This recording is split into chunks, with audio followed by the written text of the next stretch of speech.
music. I know. We can't because. Because of copyright. The copyright stuff, stuff, man. See, that would kill us doing that. That's just some kind of random tune that made up in your head. I probably. It's just like total nonsense. Yeah. Yeah. That's whatever. All right. Anyway. So I'm live on my channel. Let me make you live on your channel, baby. You rocking? Let me make sure over there. And rocking the here internet. It comes. There we go. We are rocking the suburbs. We are rocking. We are rocking. Cody says he was hoping for the member perks was locations to Jessica Alba's hangouts. He's fascinated with Jessica Alba. And you told him, oh, no, dude, that's the next tier. You got to stick around. Yeah. You got to stick around for that one. Sorry, buddy. Yeah. Hey, there's guys. The cool kids table, and then there's the freezing kids table. That's right. That's right. Agreed 100%. Stuck, good to see you, my friend. Cody and all of the people over on the channel. Todd, good to see you. Robert, thank you so much for always being there, brother. Jazz, good to see you. Cody requested that I wear this hat today, so if you don't like it, blame it all on Cody. Michael in Oregon, good to see you, my friend and fellow channel member. Is Cody referred to as newest channel member? Cody is now officially the newest channel member of Domorelife. Boom. I honestly thought he would have been the first, to be honest. There's Carl, New York and Cebu. Good morning. Double header. Yes, Carl, is this the first time you've talked? This is almost like a syndicated show we're starting, totally. Man. Absolutely. We're broadcasting all over the world. It's like this is season 1, episode 3. We know no limits, baby. We are all over the globe. No limits at all. I love it. All right, cool, Mike. Boobs. So, was watching your live stream yesterday. But first of all, congratulations, man, on the challenge being accepted on the 2 new channel members, as well as the 87 likes. That's like totally awesome, man. That's really cool. It was yesterday was absolutely unbelievable, man. For those of you that weren't there, I'm sorry that you weren't a part of it, because it was a beautiful thing to watch the team come together and the family come together. Beautiful. Was down in Aztec. What's up, man? See, and these guys are double dipping, right? I mean, they're on your channel, they're on my channel, they're all over the place. They're giving you thousands of dollars, they're giving me tens of thousands. I mean, come on. This is just an absolute rock star extravaganza. Paul C, what's up? And George, good to see you guys. Okay, go ahead. Guys, remember, a few of you have actually sent me a message, as well as, I believe, potentially put it in the chat maybe last week. And it was, hey, wouldn't it be great if you could get like both, chats aggregated? And I tried that and couldn't get it to work. So that will take probably another week of me trying to figure out what the hell I'm doing. And with any luck at that point, because the goal, right? So you see the let's see, there, right? The goal is to get both Jeremy and I in there. Yeah. That's the goal. But if you guys go over to my channel, look at the comments, you'll note that I said Mike has engineer's amnesia. The last week and cannot remember how to do it. That's great. Yeah. Thank you so much for giving me the ego boost that I need this early in the day. You are so welcome, man. Hey, Matt Tech, what's up, dude? Yeah. So one of the go ahead. Go ahead, baby. Go ahead. I'm just making sure I can see your channel. Yeah, I was just thinking, make sure. Oh wait. Doorman says, all you criminal, watch out going to Thailand. All the criminals. Yeah, keep them out of here, man. We don't want them people. Criminals are no good. Have I already got $20 today? Dude, are you rocking it? Good job, I think guy. So, man.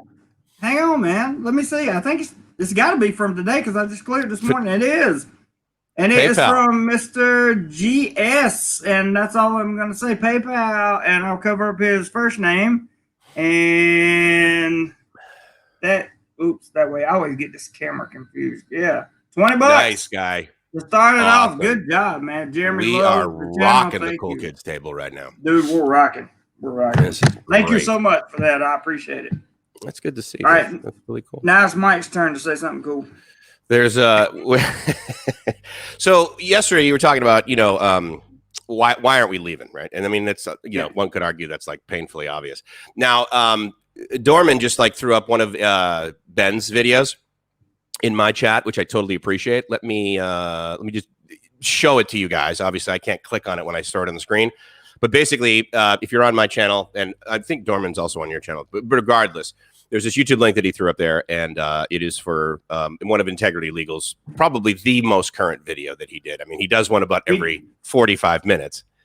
Yeah, he put one out yesterday about the digitizing the legal system, and then he put one out this morning about digitizing the legal system, and then he put another one out about the visas coming in or whatever. Yeah.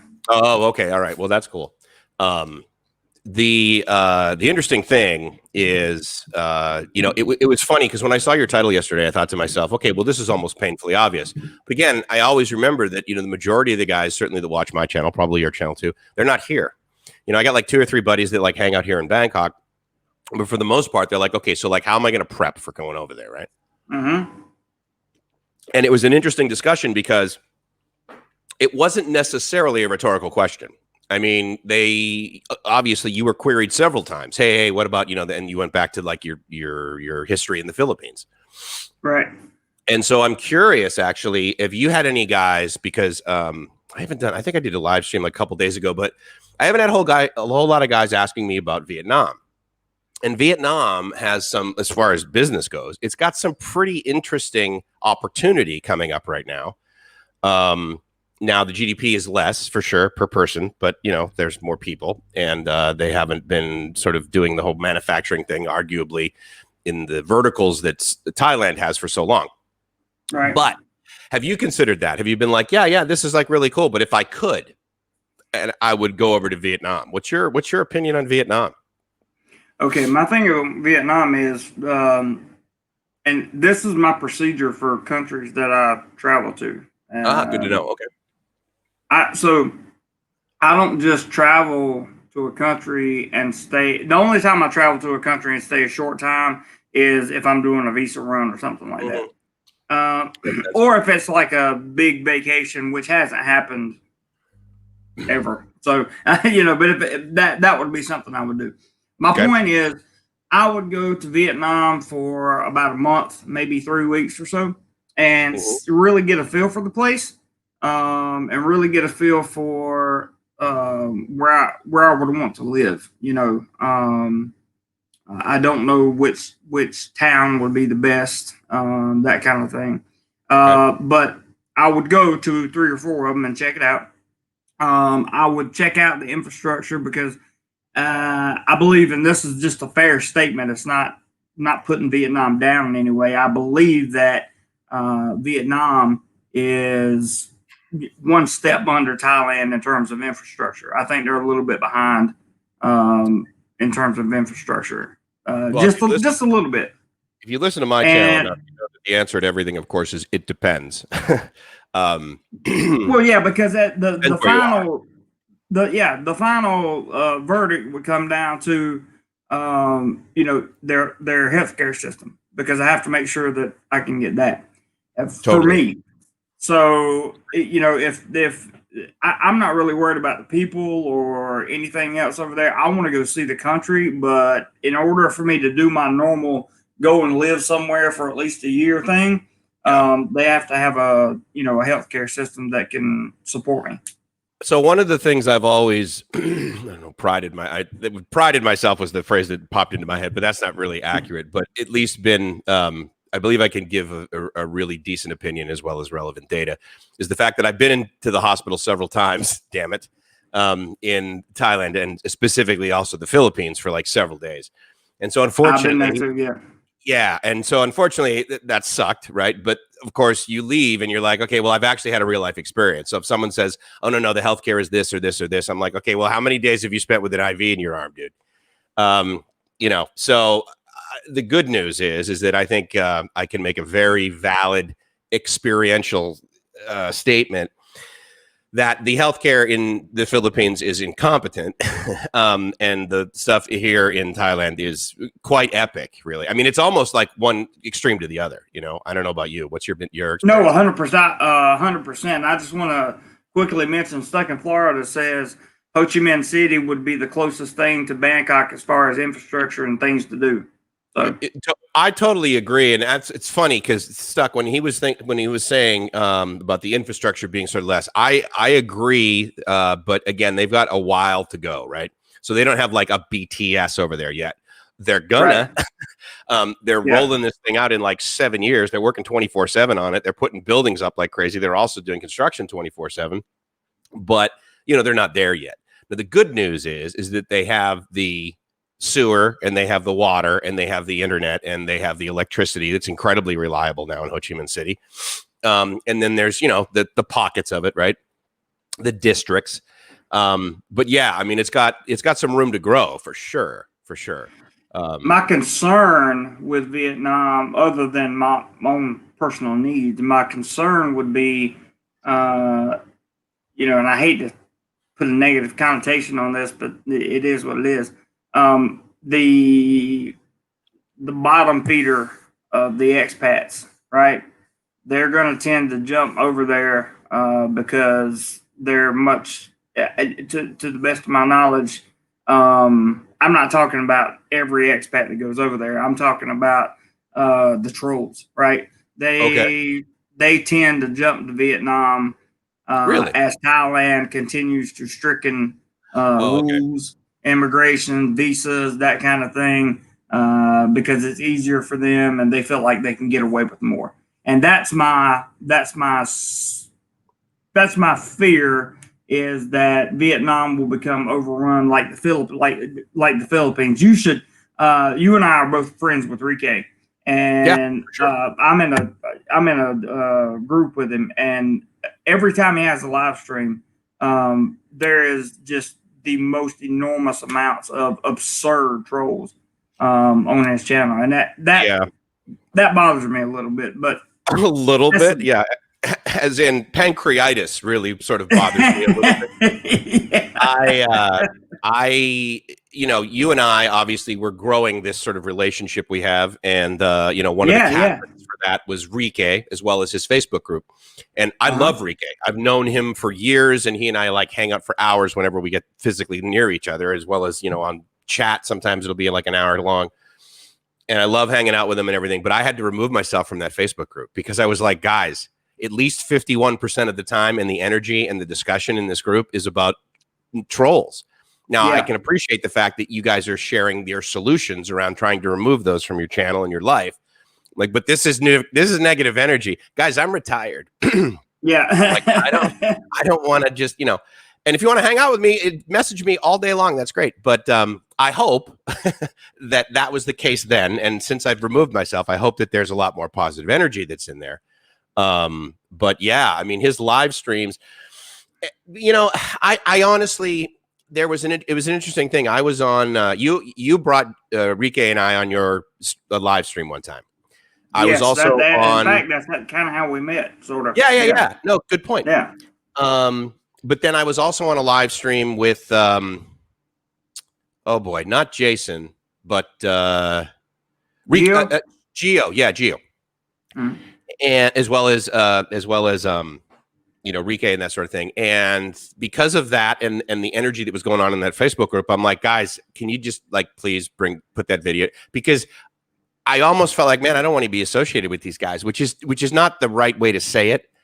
But it was just really interesting to me how it seems like your description of Vietnam, the way you were describing that, I thought to myself, really, that's my impression of the Philippines. My impression is that there's a bunch of trolls hanging out over there. There's no question about that. Trust me.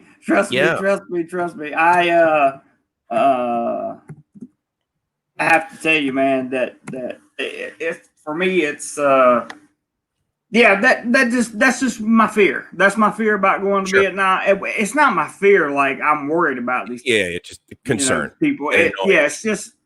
It's the annoyance. It's the, when I go to Vietnam, as you are one of the few people, and when I say one of the few people, I say you are one of the two people that know what my upcoming plan is. You know, and Stripper. once That's okay. once that, He'll look fine. yeah, He'll look fine in a nightie, guys. Just burn that into your brain. I'm gonna look good in the thong. I'm That'll sorry. bring the PayPals right in. But I'm gonna go. I'm gonna go do take on an endeavor at some point here in Thailand, which is going to propel me, hopefully, if everything works out right, propel me in a direction where I can travel a lot more. And if I can do that, and I can bounce in and out of like Ho Chi Minh City and some of the places around that, that's my goal with what I'm planning on doing here in Thailand. So, the Stuck also said that northern Thailand is beautiful. Oh yeah, sure. But I like the cities, and he knows I like that. Hey, Mr. Mix, good to see you this morning. But Stuck in Florida, he makes a real good point. And as much as I love Da Nang, or as much as I love the idea of going to Da Nang, the world's greatest troll also likes to go to Da Nang, and I don't want to be associated. I don't want to be associated. I've already been in this space one time. I don't want to be in it again. Yeah. So no, it's proactive. You're proactively setting yourself up for happiness. I think that's a really great. That's exactly what I'm doing, Mike. Thank you for calling that out like that. But that is exactly what I'm doing. I'm trying to set myself up to be as comfortable as possible. Do you mind if I read a few comments real quick? I actually want to say yes. Let's do that. But I want to say hi to this guy because he's new to my channel. I've never seen him over here. So Jack Johnson, and answer his question. What I drink, and a lot of the guys at the Cool Kids table know, I drink this 100 plus stuff. It's not urine, but I really like it, and it's a lot like imagine like sort of Mountain Dew and or Fresca, but without the caffeine. So yeah, absolutely. Let's get some comments. Go for it, man. Cool. Cody says I'm a hillbilly, and I'm tired of seeing 8-foot tall grass. MO8 says 100 plus there. I think he said good morning, brothers and mothers, or something like that. Then he said, let's see, Todd said, don't forget to hit the like button. Yeah, guys, if you want to go right now, my channel's got 12 likes on it. If you want to go for a solid 50 or 60 today, hey, I'm all for it. And do the same to Mike. You can do the same to. That's the great thing about being set up like this. You can do the same thing to both channels. Imagine you guys can actually vote twice. That's not available in the U.S. I know, right? And Eric in Virginia says Ho Chi Minh City to Hanoi along the East Coast is one of the most spectacular trips you can take, especially up the northern East Coast. The scenery is breathtaking. See, for a photographer, at heart, I'm a photographer. That's like my 100 dying % passion, right? Is being a photographer. So that would be an awesome trip for me. Cody says wear a thong like the hat and you'll make a grand a night stripping, Jay. There we go. See, I mean, I let it slip. This is his business plan, you guys. You're gonna have to take full advantage of that and actually blame me for yeah, you actually will. All of the crap. It's gonna be a beautiful thing. For sure. Let's see. We should get a group of people to go to Vietnam. Eric says that would be fun. Dude, I would love to. I'll tell you something. When Gracie was back home for like the normal time and she wasn't planning on coming here, I was like looking online and I'm like, dude, this is like February, March. I'm like, I can go over to Da Nang for $27. I'm like, dude, I should go there for a long weekend, for God's sake, Mm-hmm. And I mean, again, I think all of us, it's pretty easy. Yes, Mike, we would like to travel too, dude. Right. But, yeah, I mean, I think that's it was interesting. I went there and I was like, oh man, I'm getting these smoking deals on hotels. This is great. It's even over New Year's. Well, the weather in Da Nang over like December 31st is horrible. It's like 60 degrees, cold, rainy. And I couldn't understand why no one else was staying there because, of course, they know not to do that. But the thing I love about Vietnam, it's like the whole country is beachfront. I mean, you can just go forever, man. It's beautiful sand and stuff. So I'm stoked for that. But you like taking photos of like country, that sort of thing? Do you have a preferred photography? I don't. The thing that got me into photography was aviation. So aircraft is my number one, landing, taking off, or historic aircraft. Okay.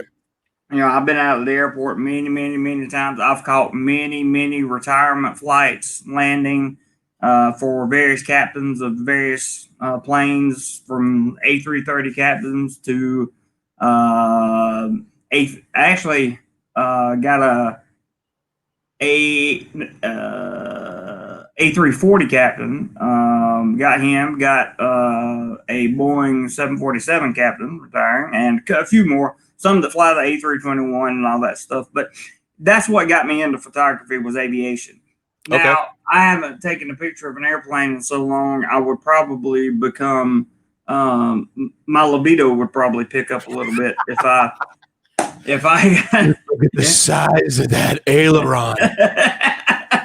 That would probably be the truth. But no, I don't have I'm not I'm a jack of all trades when it comes to photography, but expert at none.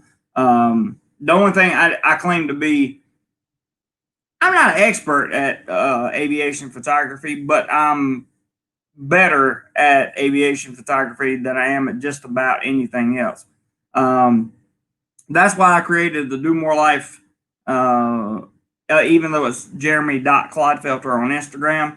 I created that for all my trips around the world and all of that stuff. And Eric's going to be flying the Avenger next week. I'm still very, very jealous of that, for sure. Next to airplanes, my second favorite thing to photograph is erupting volcanoes. I would see, that's something challenging to me that I feel like I would love to do. And how do you? I mean, aren't there sort of a finite amount? I mean, the first one, of course, that comes to me easiest for the United States, I would assume, is the Big Island, right? Hawaii. Yeah. But I mean, after that, like, do you know? I mean, what are there? There's got to be less than 10, right? Or am I just totally ignorant? Oh no, Mike, there's 700 active volcanoes. There's hundreds of active volcanoes around the world. Really? Really? I didn't know that. Yeah. But there are only about 10 that one just erupted in Indonesia, 2 days ago? Sure, but we didn't know about that one yet. I mean, at least the Hawaii one, it's like, oh yeah, we've been watching this for a while. Wasn't that right? But I'm saying, if you live in a place like Indonesia, you're going to get earthquakes and eruptions and all that stuff. You're going to get all that stuff. So if you go to a place and you wanted to photograph volcanoes or whatever, there are plenty of places in the world that have semi-active or fully active volcanoes that spit out just enough lava that you could get a good shot on, but are not any. They're just like releasing pressure. They're not blowing. They're not blowing. Okay. Up. So, right. Yeah. Killing people, that sort of thing. They're not. They're not the Grim Reaper yet. Jack Johnson asked, so why do you think Vietnam hasn't progressed as much? That's a pretty interesting question. I'm gonna be honest with you. I would leave that at Mike, because I don't know enough about Vietnam. I really want to know more about Vietnam. I talked to Ricky about it a little bit, but I would really like to go to Vietnam and explore the culture, because I hear it's very, very, very, very different. It is, yeah. Well, I mean, again, you got to remember that Thailand is very Buddhist, like 99%. Well, maybe not as much anymore. I mean, there's a lot more Muslims, obviously, in the South now. Not a whole lot of Christians going on over here. A lot more Christians, of course, Catholics, that sort of thing in Vietnam. Yes, there's Buddhism over there. But it's a different cultural thing. Interestingly enough, as you ask, why hasn't it progressed as much? One could argue that some of the behaviors, and I think some of the other guys that have been over there that left basically have touched on this, is that the behaviors of some of the women it's not as easy potentially to date as it is here in Thailand, or really easy to date in the Philippines. And I think a lot of that might be from sort of if you call it leapfrog behavior, in the sense that they went from like working in the village to now they're like educated and college graduates who speak excellent English. And now they're like wanting a family, and or not wanting a family, they're wanting a career before they want a family. And, when you hit 30 in Vietnam, you're not old as a woman, right? Whereas in Thailand, there's still a little bit of that. Now, this is the discussion outside of Bangkok. Bangkok is not Thailand. Bangkok is a global city that just happens to be here in Thailand. So there's some Thailand that spills into it, of course, and there's some behavior and that sort of thing. But I mean, there's a lot of Westernness here in Thailand. Sorry, in Bangkok. Now I live in kind of a Thai neighborhood. You live in a really Thai neighborhood, right? So you're getting a lot more of that sort of culture, I think, over where you are. Right. But again, so it's interesting. So there's an infrastructure issue that was kind of squelched in Vietnam, and one could argue that's simply because it's not as easy to do business in Vietnam. Like, you can have a bank account, that's really easy. But I mean, if you're like starting a company and you want some venture capital funding, and you're like cruise over to the valley and you're like, oh yeah, I got this company that I started in Thailand. They're like, okay, that's cool. If your idea is like really good, then just move it over here. That's the default setting with the valley. But in Vietnam, you're like, yeah, I started a company. They're like, it's just such a pain. We got to move money in. We got to move money. It's a pain in the ass. And they just don't have the global relevance that Thailand has because of the ease with which to do business over here in Thailand compared to Vietnam. I mean, it's not as easy to do business here as Singapore. Singapore, next finish, you show up at noon, and then bam, $10,000 later, you've got a company, and you can actually, try and get some funding from the government. But I think that's one of the things too. I think ease of doing business really sort of squelches a country. And then one final thing I'll say, I think the biggest thing that is squelching the Philippines is their ridiculously horrible internet overall. Oh my gosh. Yeah. All you have to do is look at every single other country that has at least decent internet, and you're like, wow, they're Smart Globe, PLDT, those are your choices, and that's it. And they're incompetent. I mean, and it's not, what's funny is you'll be sitting there and you look at your phone, you're like, okay, well, it says I have 4G connection to the tower, but that doesn't mean that your internet connectivity is any good. Their backhaul from that country sucks. It's just so frustrating. When I lived there, real quick, and I got a super chat, and I got to get some comments over here. So, but real quick, when I was living there, and I lived in the same complex that Rike did in Mabolo, Mabolo Garden Flats. Yeah. So we lived there at different times, but that's where I lived when I lived in Cebu, and I had PLDT's internet. I got their wireless router and the whole 9 yards. The difference between, I think the top speed was like 60 megs down and 60 megs up. I believe they do over here in Southeast Asia, they do the up and down, same thing just about most of the time for some reason. And when I would be wireless, when it would be Wi-Fi, I would be I would get like maybe 10 megabits per second down and up. Plug that router, plug my computer into the router, all 60. So that's not necessarily a backhaul issue. That's more of a router problem. But I understand what you're saying. It's like the gear they give you is not top notch. That's for damn sure. For sure. And Smart, well, we can talk about that in a little bit if you want to, with Smart and Globe and all that stuff. Derek C says, replays. Derek C, I've not seen you in a long time, but he is a channel member. Thank you so much for coming over. I appreciate it. Cody says, I like to photograph abandoned structures. So do I. I photographed in the Philippines, Clark, the old Naval Hospital, and next to Clark Air Force Base. I did a video on that. It's on the channel now. You can see it. But I also took some pictures of that. Steve Perrin says, hey, Steve, I don't think I've seen you on the channel before. He says, it's not just the infrastructure or cost of living that puts Thailand above other destinations. It's that you can walk the streets alone at 3 a.m. and feel safer than you would in your home city. That's such a good point. Such a good point. And there's the black Filipino. Oh, wait, did you have a Well, super chat? Who gave you the super chat? I want you to acknowledge that. That's where I'm going right now. Good. The Black Filipino TV says that Do More Life. How are you, brother? I'm doing fine. Thank you so much for the super chat. I really appreciate that. That's another vlogger from the Philippines. And I have not spoken to him in a long time. So good to hear from you, man. Thanks for dropping by. Definitely. Hugh MOH says, oh, he's talking about Cody. And then Hugh to what too says that Jeremy, do you ever? It's what? Hugh to what? Nothing. Sorry. Hugh to what? Yeah. He says, do you have any photos on airliners.net? I'm not sure. I've never been contacted, so probably not, to be honest with you. But I do have a crap ton, and that is a unit of measurement, by the way.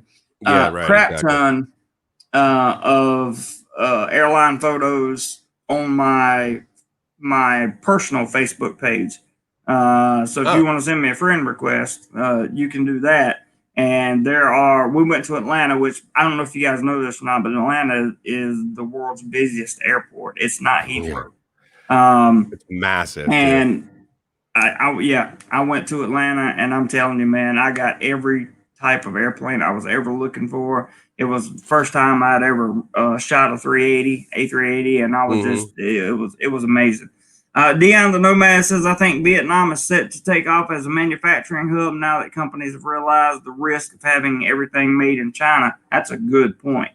Dion takes a while to ramp up, though. Yes, agreed. Dion says Apple has been moving a lot of their manufacturing there. And then Cody says, I've read Nike has a factory in Vietnam. They make like $3 to $4 a day. Is that going backwards? We'll talk about that in a second. Scott Selway, what's up, dude? Good to see you.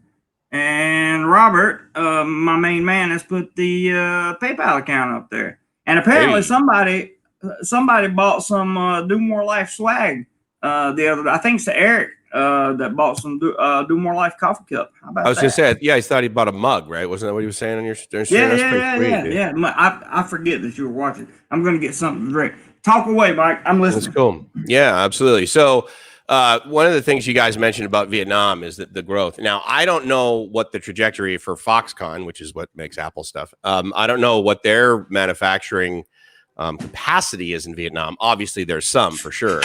And I remember, when there was that big debate, the China versus, well, not China versus, but basically the amount of business and, the Huawei nonsense where the US was like, oh yeah, we're not taking that gear.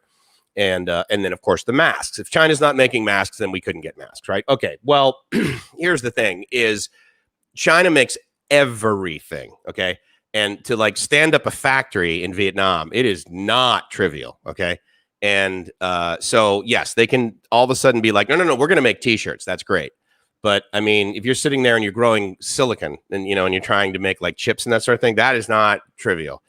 And so the manufacturing of automobiles actually happens quite a bit here in Thailand. So that's a good thing for Thailand. Additionally, if you're here and you want to buy a car, there is a big delta in cost if you buy one that's made here, and you'd argue that's the same thing with most other countries. But I think the thing about Vietnam is that they're also kind of hungry. I think that they have a little bit more drive, and you could argue that's based on desperation or historical. I mean, that's the same thing with Cambodia, right? I mean, the average age in Cambodia is like 19, right? I mean, and unfortunately, really? Because everyone got killed. And the smart ones were the ones that got. I mean, it's a tragedy, but it's the reality, So you look at that and you say, okay, well, wait a second. If the average age is 19, that means I've got a workforce that is really capable, provided I educate them, And so that's one of the things that really excites me about Cambodia. And the smart thing, too, is that they're making it so much easier to do business there. Guys, you can stand up a business there in 8 days online. All of the systems are connect. Not all, sorry. Many of the systems are connected. And so you get like Ministry of Finance and the Ministry of Business. And just boom, boom, boom, boom. And you fill all this stuff out. I mean, they've done a great job at welcome. I mean, to get a visa, you basically just download an app on your phone and ding, ding, ding, and you get your e-visa when there's not, this nonsense that's going on. But the point is that these countries that a lot of us from the U.S., I'm totally guilty of this, was like, it's a third world country, or it's backwards, or, they're riding around on buffalo. I mean, like, do you guys like take elephants, to commute down Sukhumvit? And it's just based on ignorance and not having, any sort of visibility into what's over here. And, again, like, I think we probably say this every show, which is like, get on a plane when you can, the minute you can get on a plane, and get elsewhere. Not necessarily over here and hang out with Jeremy and I in Bangkok, but get elsewhere, because, man, you open your mind and you think, wow, there's so much opportunity. Or at least I open my mind and I think, oh my God, there's just so much opportunity here. I mean, I got 3 I came over here to lay at the beach and stare at my feet and retire. And now I'm on my 3rd business. I'm like, man, I got to relax, but there's just so much opportunity. But if it works, if you have if you're somebody that, like, I'm starting from the bottom, and in case anybody ever wonders about me and what my plan is, some of your guys that haven't become our guys yet, that, like, I'm starting literally with nothing. Like, I have a very, very, very small savings account. In fact, I have $300 in my savings account. Okay. And I have about the same in my checking account. So, but then I have my teaching paycheck, which covers most of the bills over here. The only thing it doesn't cover is just if I have a bad month with my heart. If I have to have there are certain medications I have to take once every other month that are a little more costly than the other stuff. But you were talking about your insurance yesterday. Isn't that very comprehensive? It is comprehensive, but the condition that I have was ruled as pre-existing, which it was. So there was no coverage for that. I got very, good. I was very lucky to still get insurance and have that happen. But one thing about getting out of the country that you're in, and the reason it's so important to, in my opinion, to travel is because, I remember most of you are probably not NASCAR fans, but I grew up in the South. I'm a NASCAR fan. Really, with that accent, it's so odd that you're a NASCAR fan. Rusty Wallace said time. He said, I believe that the cure for cancer is winning a race, right? I believe the cure, metaphorically, of course, right? No, that's great. I believe metaphorically the cure for cancer is traveling. For me, there you go. It's actually not even. I mean, you have to travel to get the experience, but experiences are the cure for so many. If you're a depressed person and you're sitting at home right now staring at your computer saying, "I can never do that. I have." Issues and health and all this other stuff. So do I. Yeah. And everybody has issues, man. Absolutely. Yeah. But my point is you can do it. Like you can do it. You can as soon as they open the gates back up, you can do it. You can fly. You can go anywhere you want to go. And when it comes to my plan here in Thailand, my plan looks pretty solid so far, and we'll see what happens over the course of the next 7, 8, 10 months, and hopefully Thailand will start letting people back in before 2021, but that doesn't look to be favorable at this. When you say that, I assume you're talking about the general tourist person, not with general tourists. Yeah, because they've already lined up a list of who they're going to let in and when. They've just only got to the first round. They hadn't got around to the retirement visa people yet, and a few other people. It's interesting. I mean, a lot of this also comes up. I did want to acknowledge a couple of the guys, Mitch and Patrick, also, as far as like getting a second passport, meaning dual citizenship. I highly encourage that with anyone who's got the opportunity. If you were born wherever and your parents are from elsewhere, then I would highly encourage you to spend some attention units on the possibility because of your lineage of getting a second passport. Because you mentioned this guy before, right? So Nomad Capitalist, and he has this tagline, which is "Go where you're treated best," which actually I think is one of the best ever, really. Yes, and I agree. And I totally embrace that, as obviously you do too. And one of the options that you have for that, if you can get a second passport. Now, again, even if you don't have a family thing, fear not. You can do a whole lot with a ton of money, but the majority of people don't have a ton of money, right? Yeah, and that's where I was coming. That's actually where my speech was going about the ton of money, is that I don't have anything. I'm starting from scratch, so it's not as easy for me to run around and start up a business as it would be for, like, other people that have saved and have their money and all of that stuff. And to Todd, yes, the Elite Visa announcement should come Monday. And Eric says, would you say there's no need for special air ambulance insurance coverage to fly you back to the States when visiting Thailand? No. If you can get that insurance, get it, by all means. Please continue, Mike. I'm sorry. I did not mean that. No, you didn't. I mean, it's back and forth, buddy. But I think actually the interesting thing, I don't know who made that last statement on your channel, but it usually comes with it. This sort of foreign insurance, it's pretty rare that they don't roll in some amount that is just ridiculous. Like, oh yeah, and we'll pay up to $3 million to fly you back to your home country. And it's like, okay, dude, like maybe this is going to cost me 70 grand. I mean, all in, like that's if I need, an IV next to me and all that, So again, the good news is that it gets thrown in quite, frequently. Right.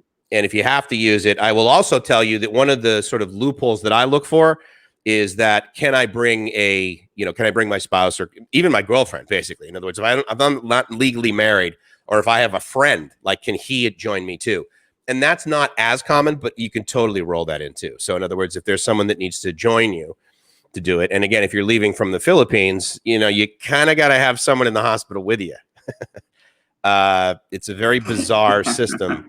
But nonetheless, if you have a companion that's there with you, whether that's your buddy or basically, girlfriend, whatever, for them to be able to join you then on the plane to go back home is really, it's pretty easy to accomplish. So that's a good, just to be clear about some medical stuff in the Philippines.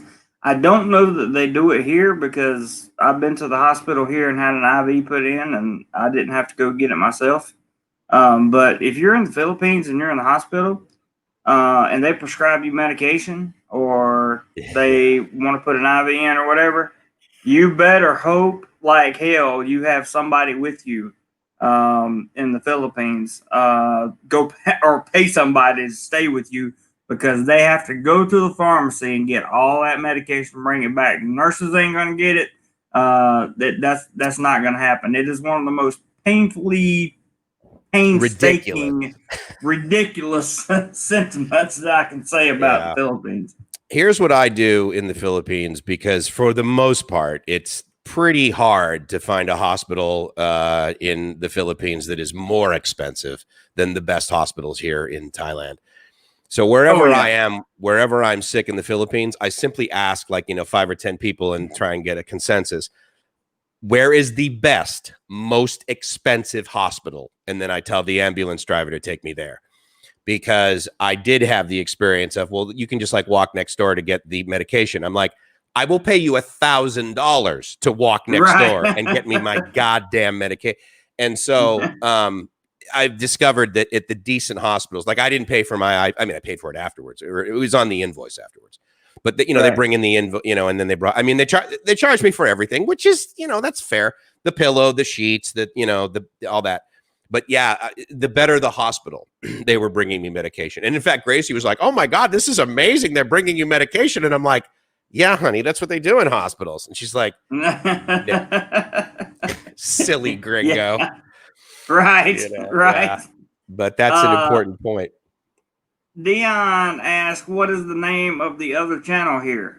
And that is Live My Ass Off. That's the name of Mike's channel. So probably looking to join up over there. Go over there and subscribe by all means. Mike's got great content. Rubber Mac says, says Thailand has great medical. I agree. You think? Mr. Mitch was answering him, and Dan said, "Thank you, just subscribe." So you picked up a subscriber. Hey, thank you so much. I really appreciate it. Stuck says, "Mr. Mitch, I'm a bit slow responding. I'm eating a late dinner. Boy, this ain't a late dinner. This is like a midnight snack for you, man." Yeah, absolutely. But everything, I'm looking at the numbers over on the channel. Don't forget to hit that like button, guys. Like button. Let's see what we can do. Go like button on my channel, like button on Mike's channel. I'm very interested to see what we can do with all these people in here. I mean, yesterday we got 87, and I had at the very most 52 concurrent viewers. And right now I'm sitting at 53. So I see that. You guys and you got like 22 likes, man. That's epic. Good for you. Yeah. So we're going up here. This Sunday that thing that we just decided to roll ourselves into, Mike. It seems to be working pretty good. I love it's really cool. I mean, and again, StreamYard wasn't like, hey, let's make this, technology so that these two guys can use it. No, I mean, this is a needed thing. And again, it's the infamous 2 heads are better than 1, kind of thing. But 2 heads are better than 7, for God's sake, a lot of times. And and what's interesting is I'm also doing another podcast with a buddy of mine who asked me, but it's called Bangkok Strange. And we're doing that here in, as you might guess, Bangkok, right? Right. And, obviously the theme is what's strange about Bangkok and what occurs in Bangkok. And again, to sort of the education of the U.S. about what occurs over here. So at the end of the day, it's very similar to what you do, what I do, what a lot of, foreign vloggers do. Say, hey, buddies, back in, Texas, California, Massachusetts, this is what occurs over here. And a lot of the time it's, 2 guys just like talking about, oh, this is my experience. Really, I went to the exact same place. Here was my experience. Different. Crazy, right? Yeah, completely different. Yeah, that happens so often. Yeah. I mean, how many buddies do you know that like, they're like, oh, dude, I was watching this stuff on YouTube and I went to I went to Nana, I went to Cowboy, or I love this one. Man, I went to Pattaya and I had the worst time. A buddy of mine says this to me. Went to Pattaya, had the worst time, couldn't meet any girls. And I'm like, okay, well, he didn't watch my video. I don't think if you went to Pattaya and your takeaway from Pattaya is I couldn't meet any girls, then you didn't have any money. No, but even and yeah, I mean, even then, tongue in cheek. Yeah, no, dude, just go to the goddamn mall. I mean, I'm not saying you're going to meet a girl and sleep with her that night, for God's sake. I mean, have some healthy boundaries, but it's like, dude, that's like, oh my God. I just flashed on this. I also had a buddy of mine went to Cebu and I said, look, dude, Enrique was there at the time. He's like, what should I said? Look, find this guy. I connected with him, connected the 2 on Facebook, sit down, talk to Enrique. He sat down. He's in Cebu for like 10 days. Again, couldn't meet any girls. And I'm like, dude, did you go to Ayala for like 15 minutes? And real quickly, let me share my Philippine story about how easy it was to meet a girl. I got off the plane. I went to my first Airbnb, and as I went into Cebu the next morning, I got there at about 3 o'clock in the afternoon. So I went to sleep, about 11 o'clock. So I would be on time schedule, that kind of thing. But I had got on Tinder that night and went through a few girls. Yeah. Done a little this stuff. Yeah, right, sure. And one of them had responded to me back and said, what are you doing right now? And I was like, well, my Airbnb won't unlock the door for me right now because it was like 11:30 at night, right? Oh, right, yeah. And she was like, what time can I see you tomorrow? And I was like, I wasn't used to girls these girls are just, and it's the same way here in Thailand. Like they want this, like when I missed a golden opportunity to date a girl here in Thailand because I didn't go right then. Like I didn't go right then. She was like, if you can't come now, and I'm like, no, I'm sorry. She said, okay, how about tomorrow? Tomorrow be okay? I She'll said, give you maybe. I one don't day. know what my schedule is, and I had to call and Oh, I said, listen, I can't promise you what that I can be there bye bye. tomorrow, and that's exactly what she said. Bye bye. Yeah, well, because the And interesting thing is they have as much sort of opportunity as we do, if you think about it. She's like, well, I'll just oh, find some other guy. absolutely, You know, absolutely. where was this? Bangkok? With the Filipina, it was in Cebu. Oh, you Okay, talking but about no, yeah, with the Thai Thailand. girl, the Thai girl. Mm-hmm. So the with the Thai girl was right. Yeah, here in Bangkok, it was the good little bye Dude, bye party bye foul. party foul big time, man. And Yeah. here's my whole thing. It's because I haven't got my apartment cleaned yet. And what I'm going to do after our 18-hour live stream today is I'm going to start cleaning this apartment. And then tomorrow, while I'm working, I did contact the services of the apartment, and they do have cleaning for the apartment. How So much? I'm gonna let them come in here. I don't know. I didn't ask. Yeah. Because at this point, I really don't care. I'll pay whatever it takes. It's but I think that'll solve a lot of my because girls always want to come over. They want to meet you for coffee, and then they want to come over, right? And I Okay. always have to kind of circumvent that, that part about coming over. I'm always like, yeah, well, there's something. My water's broken. Something, right? because My I got a water's dirty. broken. What did you just have a baby?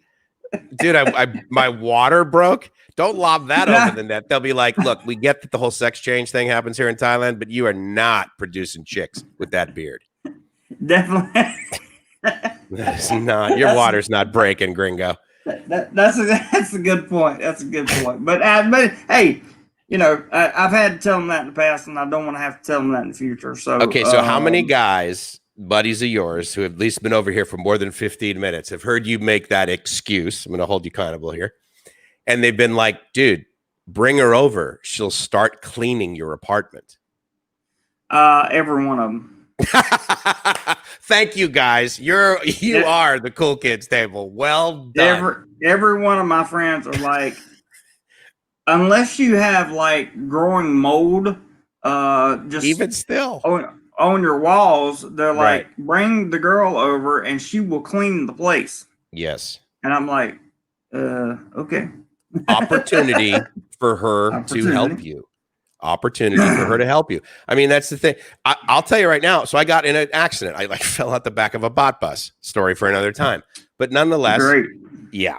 Second road, Songkran. Shocker, right? Anyway, so I fall up and I skin my knees. Now, up to that point, again, I'm single, right? But up to that point, I met, let's say for the sake of argument, 5 girls.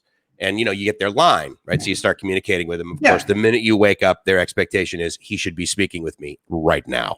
Right now. And anyway, so after like I fall, then I go to the hospital, I get cleaned up and I do blah, blah, blah, blah, so several hours go by.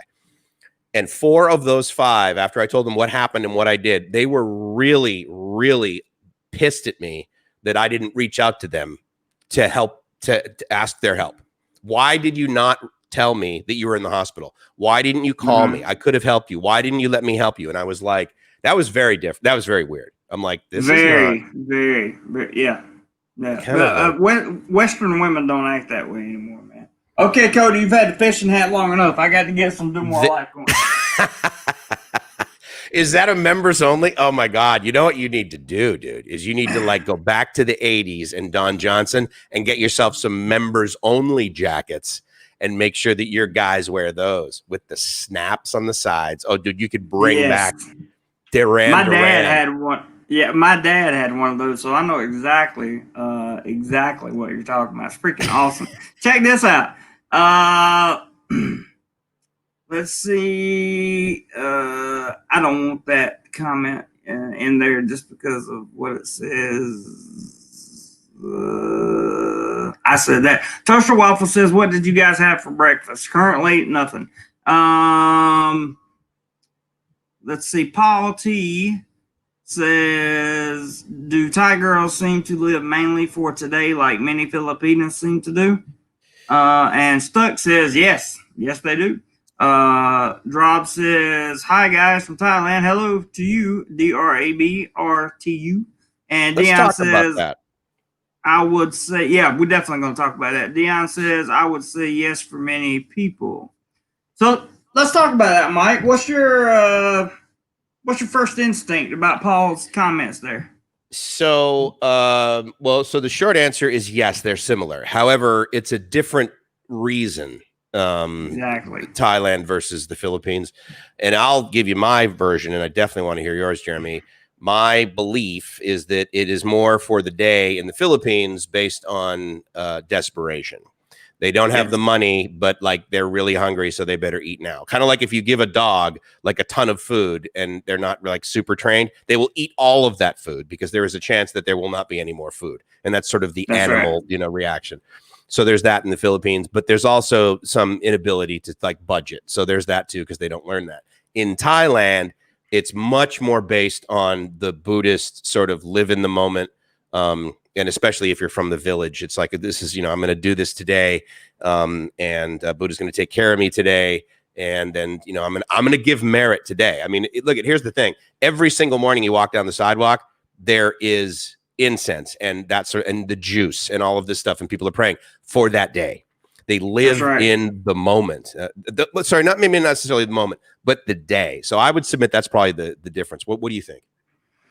First, I want to say I really don't like that comment that's on your screen right now. Oh, right. Okay. Yeah. I just kind of click on this stuff. Yeah. Thank you. Appreciate it. That's kind of funny. Well, it's funny, but I mean, it is what it is. Fair enough. Unfortunately, I can't really disagree or critique anything that you just said because it is in the Philippines. It is out of pure desperation, and to make that a little bit clearer, or not to make it clear, but just to make it a little bit more, give it a little more evidentiary value, I would say Filipinos want to leave the Philippines. The vast majority of them. The vast majority. Okay. There are some that want to stay, but very few. Thai girls don't want to leave Thailand. All right. They want you to live here in Thailand. All right.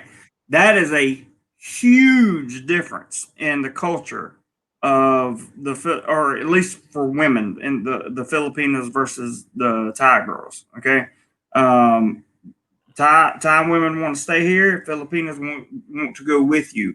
So out of desperation, they will do pretty much anything to accomplish that task.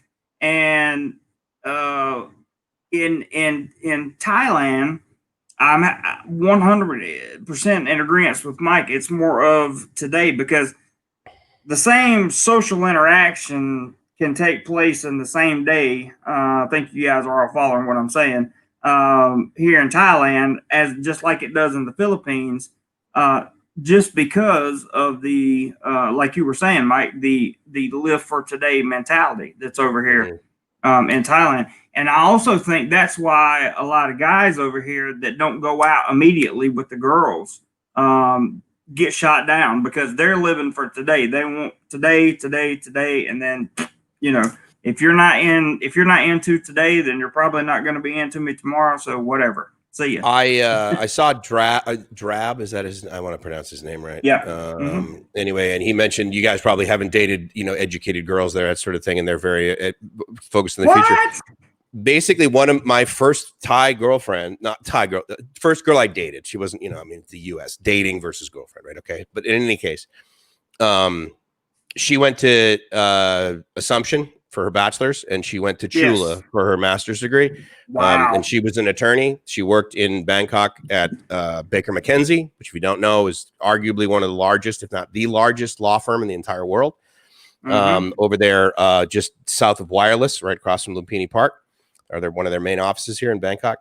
And and I understand why you said that because yes, she had more of a future outlook.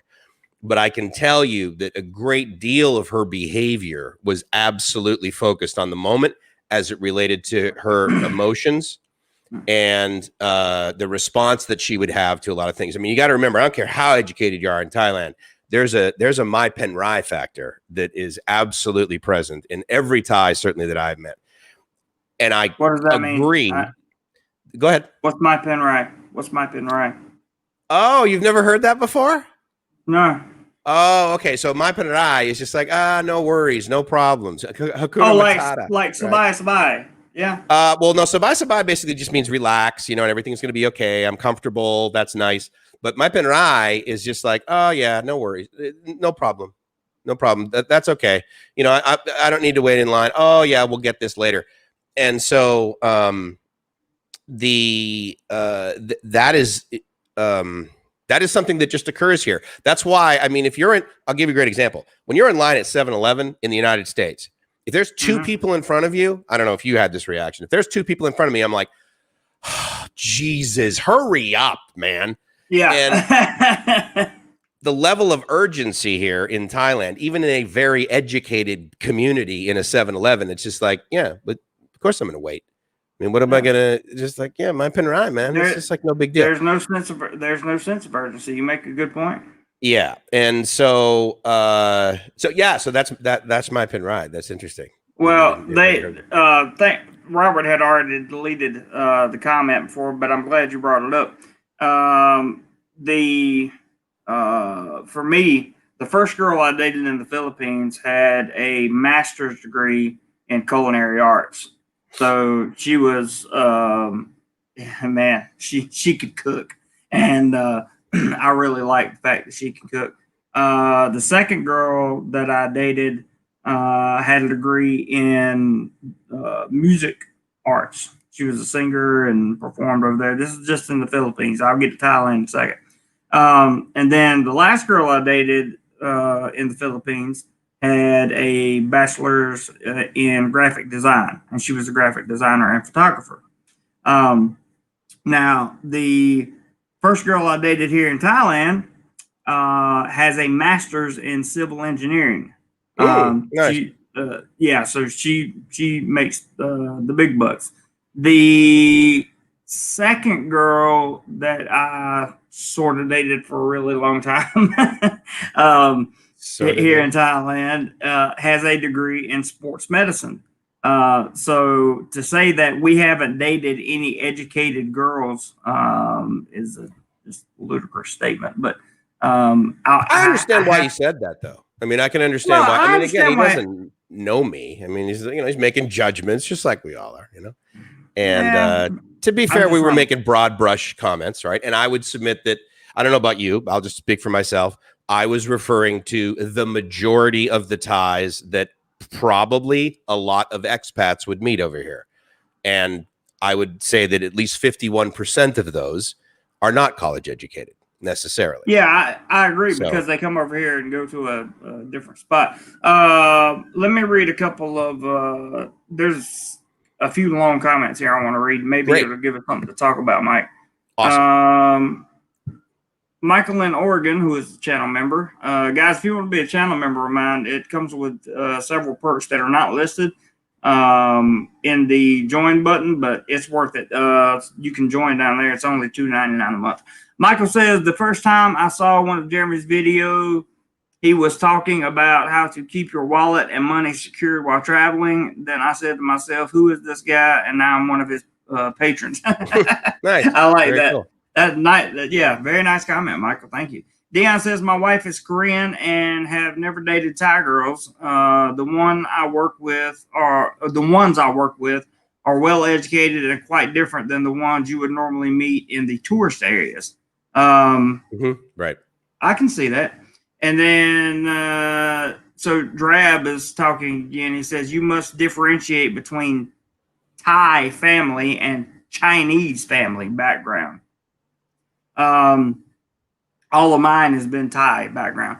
Albie says, what word? I'm not sure what he's talking about. There's State of Florida says, Michael in Oregon, that's an older video from the Philippines. Yes, it is. Stuck.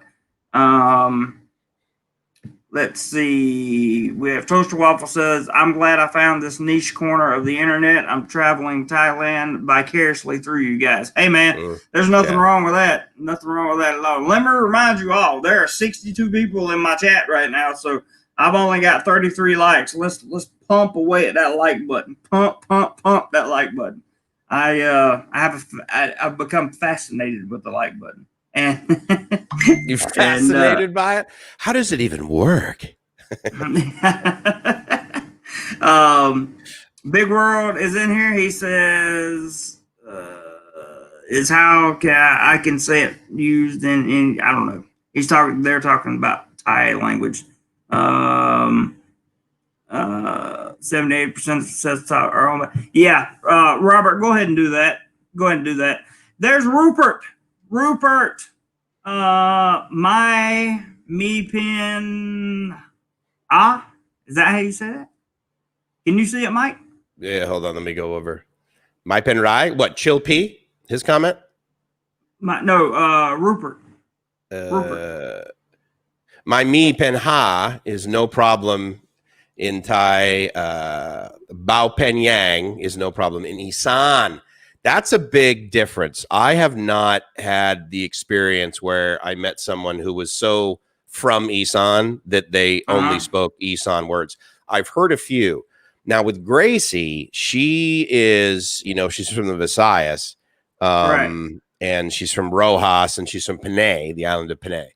And so she can understand, some things. But I was amazed at how many words basically that I thought were all Tagalog that she didn't understand. That was a very different dialect. Whereas I find same thing happened. Yeah. Was it same for you? Yeah.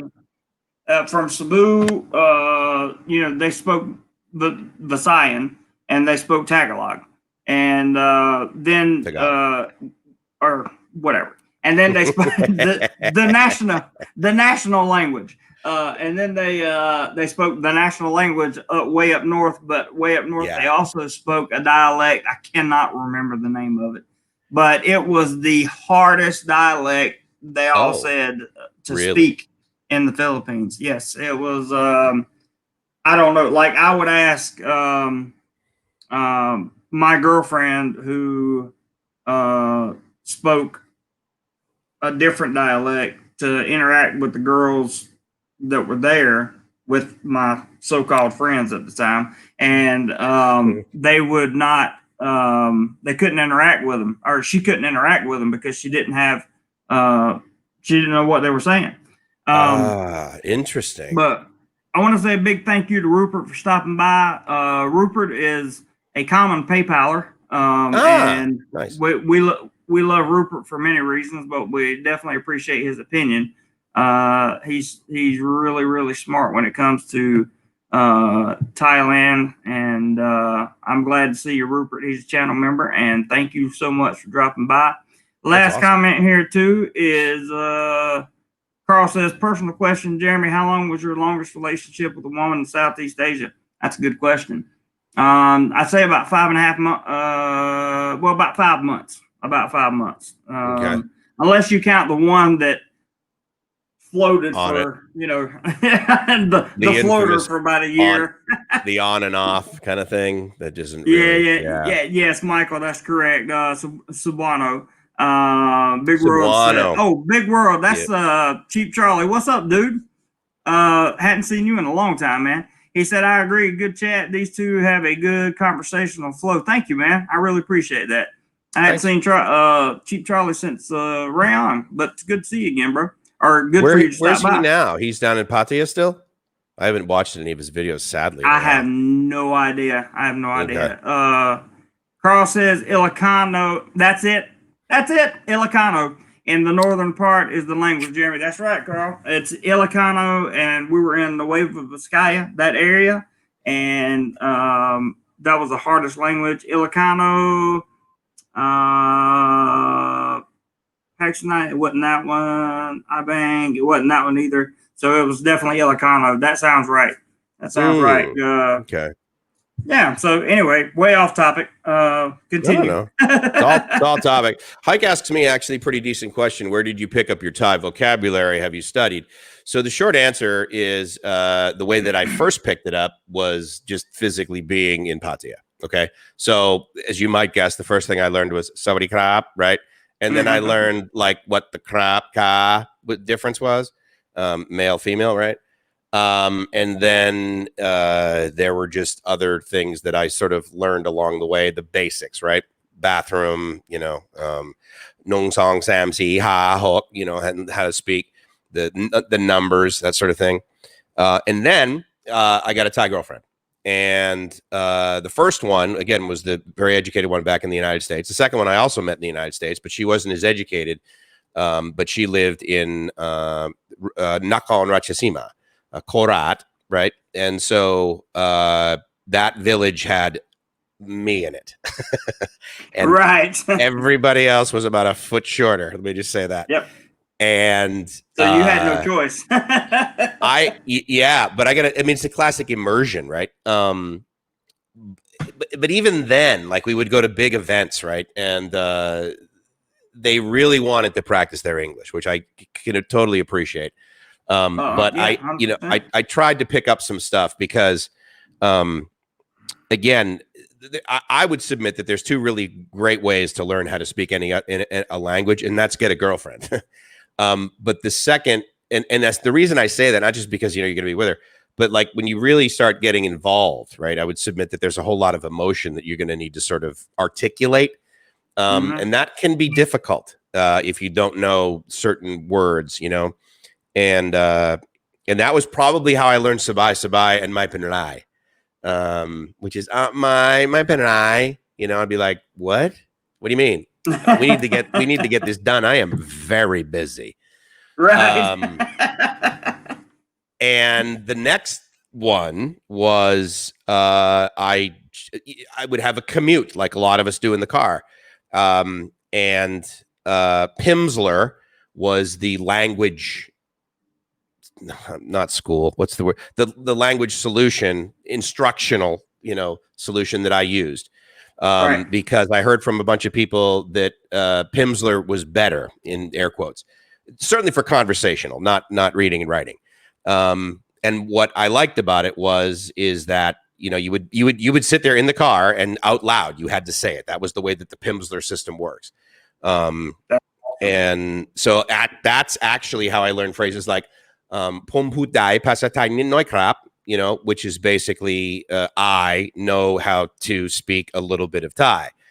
And then along the way I would do that. The other thing I really try to do is I try to learn one new word, Thai word, every day that I'm here. And I'm easily presented with more than one a new one every day. But every now and then I just like latch onto one and I'm like, okay, I'm going to use that. That would be like tu yen, which is refrigerator, right? Fridge, right? Icebox, right? And so I try and do that. But so that's a couple of ways. How have you how did you learn pick up some Tagalog, pick up some Thai? I didn't.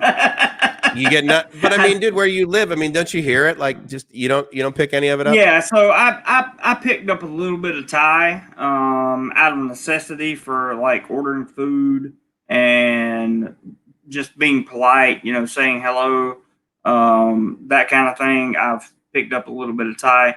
But people don't understand. When I say I've been working the whole time I've been here. Yeah, right. I know. Other than 4 weeks, I've been working the whole time I've been here. I haven't had time for cultural immersion or, any. I was so when I was in Rayong, I was so busy trying to build this channel, this YouTube channel, right, and work. Right. Yeah. That there was no way I had time to sit around and learn a language. I mean, I just didn't have time. And the everlasting girlfriend, right? She doesn't want me to learn Thai. She's like, I don't want you to learn Thai because if I talk about you behind your back, or if I talk about you in front of your face behind your back, you won't know. So, you know, it's funny. I've heard a lot of guys say, is that the truth? I've never had that experience. Every Thai person that I've ever gotten to know, they've been, let me teach you some new stuff. Yeah, every Thai person I've ever gotten to know, with the exception of her, has always been like, I'll teach you whatever, whatever I can, whatever I can. But, I mean, whatever. It's, okay. It is, well, it is what it is. Because that's not the first time I've heard that, right? I mean, I've heard that from a lot of guys. Now, again, the majority of those guys were meeting girls in sort of the more tourist areas, right? So I get how they wanted to have their own language still. They could talk about us farang behind their backs. Mm-hmm. But the other thing too is that, and so that was the second. And to your point, Hike, so here's the third. I am at, Prompong, right? EM Courtier and Emporium, right? So I'm over near there yesterday, and there's a park, if you guys know, just north of Emporium, Queen Sirikit, basically, and it's Benjasiri Park. And I'm there, and I'm walking around. It's a fairly small park, and I'm walking around, and there's like a gazebo, and there's some benches, right? So I sit down at the bench, and I'm just hanging out. I'm like texting Gracie, and I'm having a Diet Coke or something. And there's a woman sitting next at the bench next to me. She's got her phone open, shocker. And but I can hear a few things. I'm like, oh, okay, that's whatever. And usually if I hear Thai things, it's just kind of like noise in the background of it. Well, then I start hearing English words coming from her phone. And it's like girl, girlfriend, boy, boyfriend, right? Right. And so I'm like, so I look, I look over because there's noise, and I just like sort of smiled. And I said, so I said something. It was broken English, right? Because I was pretty confident she wasn't able to like whip out a super fast sentence like I usually do. And right. And I said, so learn Thai, learn English, kind of thing. And so we started talking. Anyway, the short answer is that I spent probably about 10 or 15 minutes speaking with her. And in that time, the majority of what we spoke was English. And that is a very common scenario. You're in a public area, and that's happened to me with like 4 girls from university. They were doing a report. They came up to me in Lumpini Park, and they asked me a bunch of questions in English. Whereas this woman, she was 60. And so therefore, of course, she looked 35. But she, she was still trying to learn and wanted to. Like the more we spoke, like she started like, she wanted to speak more. She wanted to learn English more. And so because of that, I had to do some Thai things. Like I would do the numbers, I would like ha, and like 38, Sam Sip Jep, I think is 38. Anyway. So that happens too. And so if you're over here, and I've heard Rike mention that a couple of times too, when he was in Vietnam, he would have those experiences. He'd be sitting in the park and the students come up to you and they're just like, I just want to, so that's been pretty cool. Don't you have, do you get that at all at work? You get the students like talking with you? Yeah, but maybe. Yeah, but the students I can't talk to them in Thai, and they can't talk to me in Thai. That's right. Yeah, that makes sense. 100% English. I would submit to you that is a great that is a great way to meet girls. Great in parks? Yeah. English, yeah, I think so. English. I mean, as you might guess, you guys know this. One of the first questions is, do you have a girlfriend, right? Do you have a wife? Are you here by yourself? But usually the wife question comes first, yes. Yeah, but the neat thing is I actually know how to say girlfriend, Philippine girlfriend, right? Which is Fan Philippine, right? My girlfriend from the Philippines. But what was neat about this woman, and I could tell she wasn't like, a leech of any kind, is that the minute I said that, she said, oh, really? And where's she from? When's she going to come? She was more interested, so that was kind of neat. But the good news for you guys is if you're over here and you don't have a girlfriend, then once they ask that question, you're pretty much like about 10 seconds away from having coffee. I mean, it is going to. Exactly. Yeah. If they ask you if you have a girlfriend, then that's pretty much saying, do not have a dirty apartment, for Christ's sake. Just get that fixed. Because if you think, dude, hanging out with you is a joy. This is hilarious. All right, let me go to some comments here. Do it. I'm going to grab a soda. Okay. Harley says relationship in Thailand always means financial support. I think relationships pretty much anywhere in the world means financial support from both parties, in my opinion. Toast Waffle says, do they have chain stores like Walmart there? Yes, they do. like Tesco Lotus. We actually discussed this yesterday. That's a good question. Tesco Lotus. And where do you guys do your shopping for basic necessities? So Tesco Lotus is a good basic necessity store. The pharmacies around here, like Watson's and Boots, you can get basic necessities there. You can get them at these small little outlet shops. You can also go to a chain called Macro, which is like Costco in America, and you can buy bundles of things there for sure, and buy everything in bulk. Stuck disagrees. He says no Walmart in Thailand, but they have. Oh, okay, I see what you're saying, Stuck. They have stores like it. Dion says no Walmart. The closest would be Tesco Lotus, yes, which is a chain from the UK. That's correct. Big Bro, Big C is like that. Yeah. Oh, Big C also. That's true. Big C is like a necessity store, really, to be honest with you. They have a little bit of everything. A large chain store like Walmart, that's true. Harlet says Home Pro is a big household goods store in Thailand. That's true. Charlie says, I was watching another live stream. They said the schools don't want the English teachers to speak Thai. That's true. They don't.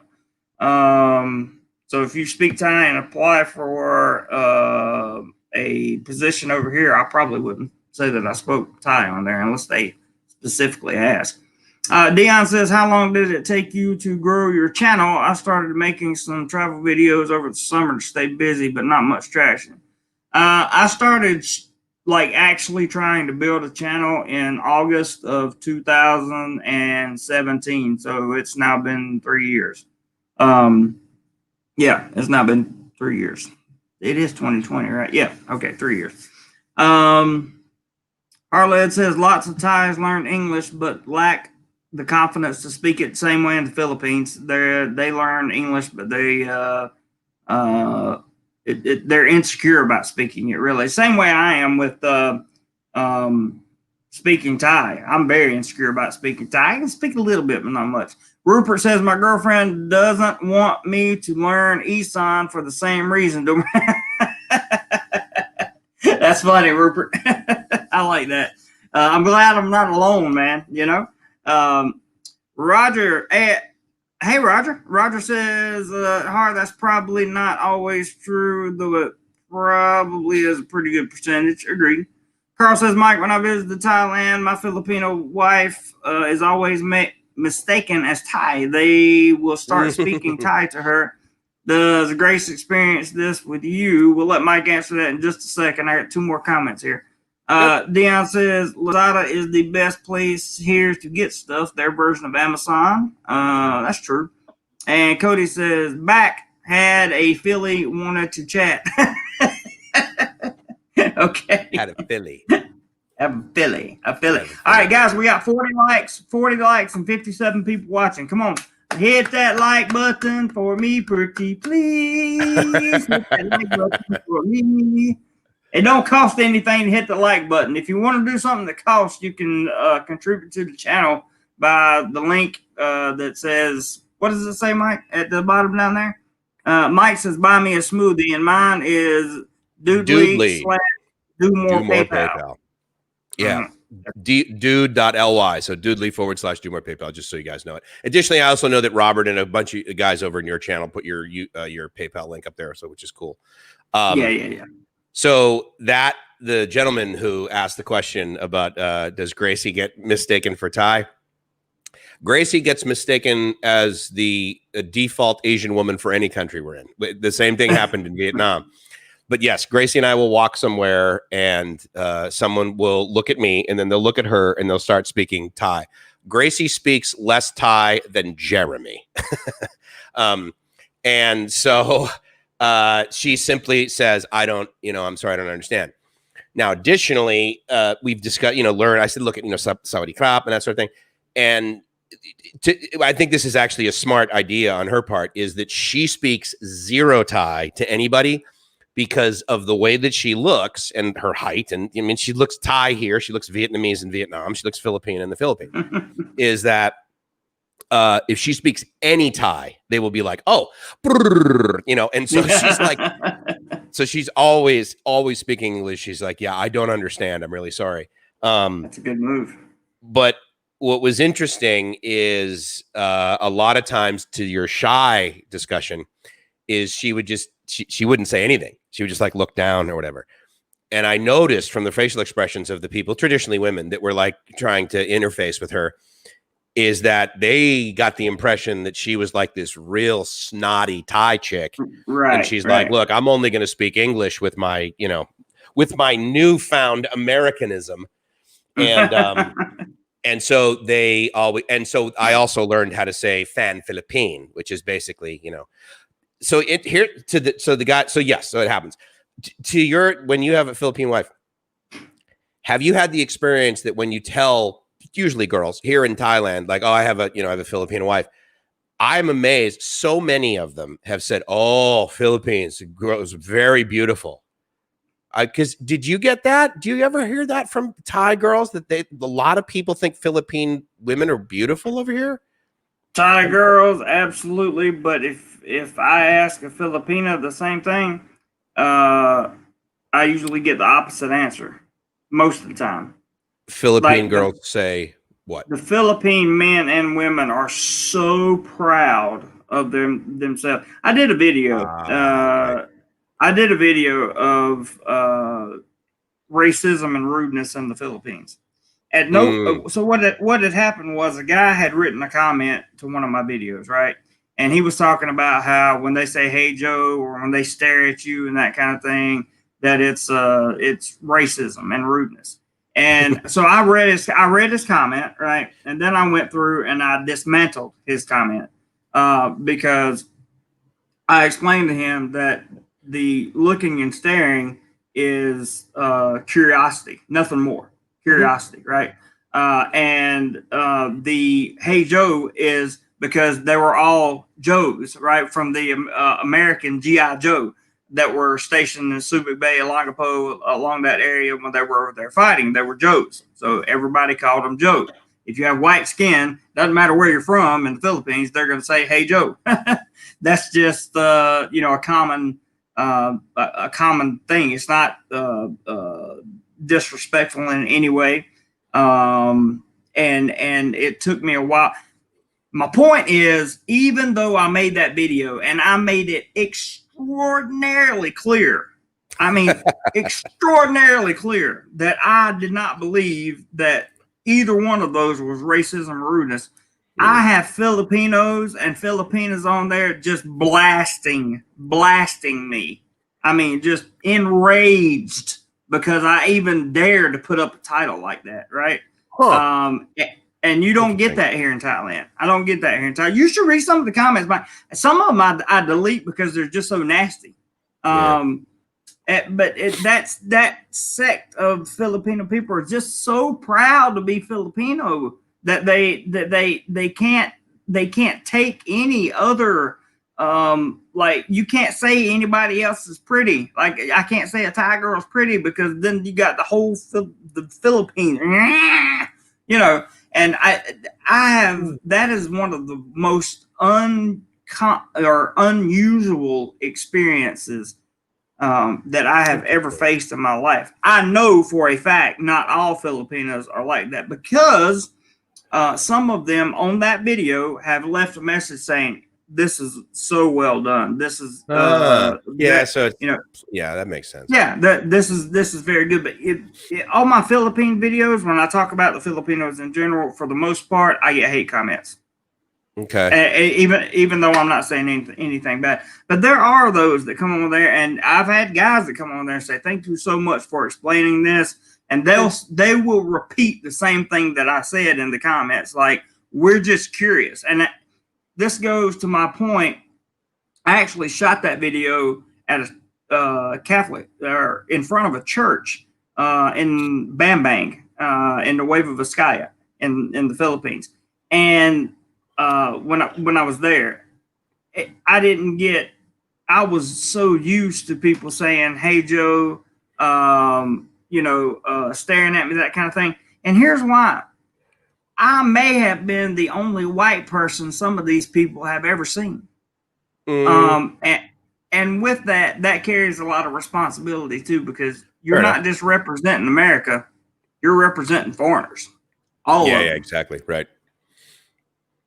Yeah, I agree. It's I've never been called Joe, but I get the stares.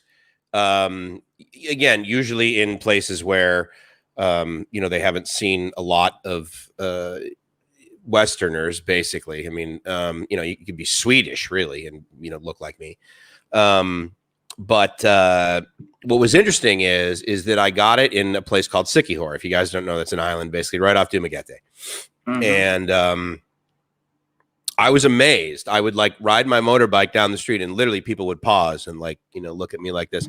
And I thought, okay, I'm staying in like this. I mean, I'm going to say resort. It wasn't like this, palace, but they called it a resort. Right. And pretty much the only people staying there are foreigners, So I just thought it was really weird, but so did Gracie. Because like I went there the first time by myself, and then the second time I went there, it was both of us. So we're on a motorbike, and I'm cruising around, right? And they're like, looking at me like this. I have noticed though that when I'm with Gracie, I get a heck of a lot less stares. Did you ever? Did you notice? Yeah. Yes. And except for the kids. The kids are. I've had that experience when you like pull up to a neighborhood and all the kids like run behind you. And I was like, and they all have to touch you. They all have to touch you. I thought that only happened in the movies. I'm like, this is crazy, But they're also damn nice. I mean, shoot. They are really the kids are really nice. I found, I guess what happened to me was I thought I was hanging out with good people in the Philippines, right? And I'm talking about expats here. I thought I was hanging out with good expats, right? And really, I was hanging out with human scum.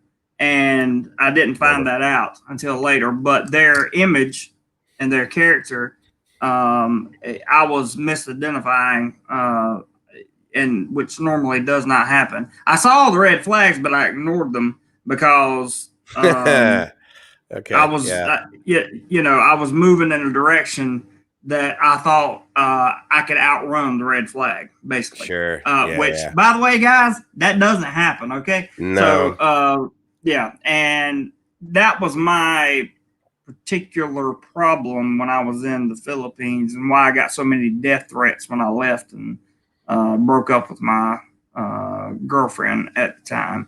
Right. And then, she got on with those expats and tried to smear me all over YouTube, and it happens. It's all good.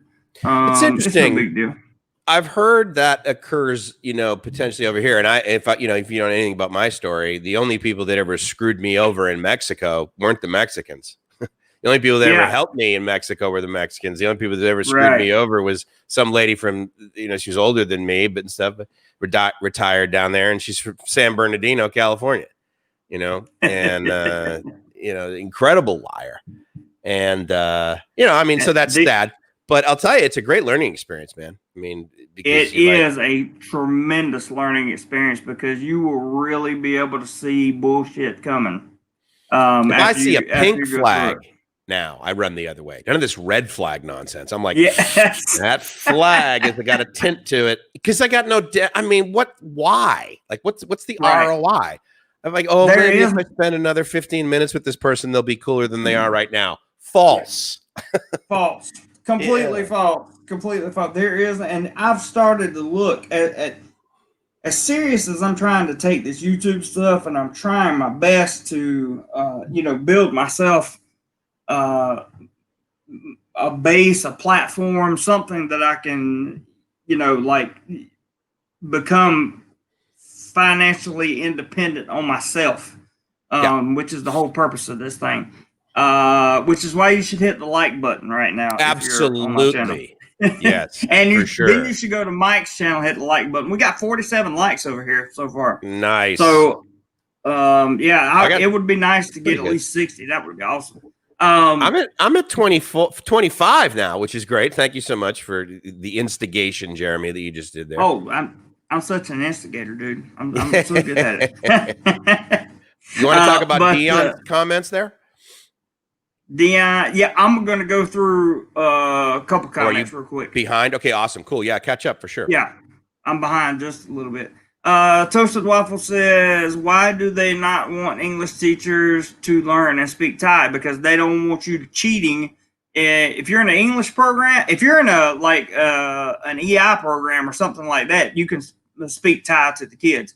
But generally what will happen is you'll have a Thai teacher in the room. You teach English, and they'll translate it in Thai. But they don't want you speaking Thai because they don't want you. If you speak Thai to Thai children, they're going to speak nothing but Thai back. All right, yeah. You're not gonna. Your English teaching is over at that point. Stuck in Florida says, I like trying to speak the local language. It's always good for a laugh with locals. That's so true, Stuck. That's so true. I agree. Well, they appreciate it. Yeah. I am in and out. I got a PayPal. Love you guys so much. Love you guys so much. Roger says he is in and out of chat again, JC. That's okay, man. Do your thing. No problem. What's your total up to now for the weekend? Are you at like 150? I don't know if this guy wants me to show his name or not. Hang on, I got to get on the right screen here. I'm not sure, to be honest with you, Mike. Hang on one second. Center. Here we go. So we got a $12.95 USD. $12.95. That's weird. that's the oddest combination of numbers I've ever had for a PayPal. But is there a drop down, or you just? I've been to your PayPal thing. You just type in a number. I can give you 1313 or something, right? Well, yeah. So $12.95. It's interesting, yeah, because I know that the membership. That's one of the things that actually bums me out about YouTube membership is that they set the prices. It's kind of annoying. Maybe, yeah, they set the prices. Maybe he's taking into account what's 3% of. No, it wouldn't be $2.95. No way. Okay. Anyway, Dion says, many Thais think my son is Thai and works well for him in places with dual pricing, 20 baht for him and 200 baht for me. And we'll come back to this in just a second. Yeah, it's a topic, yeah. Yeah. Dion says, one of my favorite hotels ever is called Coco Grove on Siquijor Island in the Philippines. A great spot. Cody says, 50 likes. Yes, we have 50 now, 51. Let's go. Boom. We tried to hit 100 yesterday and got close, and we can definitely do it. Dion said the $95 you got yesterday was awesome. That was a good, generous guy. Absolutely. That was Alan. He dropped 95 so Cody would become a channel member. But yeah, we're doing about doing like a 130 for the weekend, I think, Mike, which is very, very, very, very cool. And always very, very much appreciated. But smash the like button. Back to Dion's comment. He says, many Thais think my son is Thai and works well with the pricing. Wait 1 second. Mr. Mitch says, many times I do an odd number in PayPal, so when I see it on my bank account, it stands out. Good point. Good idea. I do very similar things, yeah. So let's talk about dual pricing. Indeed. What you got on dual pricing? What do I got on it? Bottom line, I don't care. I absolutely do not care. There is, if I need to buy something and I find that the value is there, I will purchase it for that amount. I will bargain. I will negotiate. That sort of thing is fine. But when I go up to a place and they're like, yeah, it's 20 baht for Thais and 200 baht for me, I'm like, okay, I don't complain. I'm just like, look, here's the deal, dude. I grew up in the United States. Okay. So at the end of the day, I have the ability to pay more. And I was also blessed with a couple of things, not the least of which was a brain to be able to get a decent degree, to be able to get a decent, job and earn a decent wage. And I don't feel like I'm being taken advantage of. And personally, I'm okay with it. So that's just my 95 cents. How about you? I am 95% of the time personally okay with it as well. The reason I say 95% of the time is because if I get, like you said, 20 baht versus 200 for a Thai, I'm more than happy to help the Thai seller, right? That I'm more than happy to pay the extra 140 baht because that's a lot of money to them. And I'm more than happy to do that. I tip very often when I shouldn't. When I actually really don't have the money to tip, sometimes I'll still throw as much as I can as a tip. The only time I have a problem with dual pricing is when it comes to absurd dual pricing, like a taxi ride, and then they want where they would take a Thai for 1,000 baht a long way. They would charge me 3,000 or 5,000 baht. That's the only time I have any kind of issue with it, and usually that issue is resolved by just a very humble, gentle conversation with the cab driver. Most of the time, you can resolve that. But in essence, in essence, I don't have a problem with it either, Mike. I don't care. It doesn't bother me. I don't look at. I've seen Thais come up before and get something for. I've got off the motorbike taxi of a Thai that was sitting next to me. They paid 20 baht for the same ride that I paid 80 baht for. I don't care. It doesn't bother me. It doesn't. Agreed. Yeah, and to Dion's comment, or you were the one that mentioned Richard, right? And I get that. I mean, look, here's the deal: is that. If any of you guys know me, or if you watch my channel, maybe you're new to me or something like this, but I mean, I am obsessed with gratitude. And, the fact that I got to wake up this morning, I mean, that is the foundation of why I'm going to have a terrific day. Everything else is gravy. I mean, the fact that I have a computer, that I have internet, that I have 2 laptops, for God's sake, that I can just walk 4 meters and grab something to drink, or grab another thing to drink, or grab food. I don't want for anything really. And so, I mean, I just say I'm the luckiest guy in the world. And so if I'm in a scenario that I don't like, usually I will either get into a scenario that I do like, or I will potentially do something about what's around me, which I really can't as a foreigner in any country. And, but I'm not going to. When I was in the Philippines, the same thing would happen. Gracie and I would go to the market. And if I was with her, they would try and charge a lot more money. It bothered her a hell of a lot more than it bothered me, because I was like, look, I get it that it's unfair. But here's the thing. I don't need to charge someone $5 more so that I can eat a little bit more. This person wants $5 more from me. I've got $5. Okay.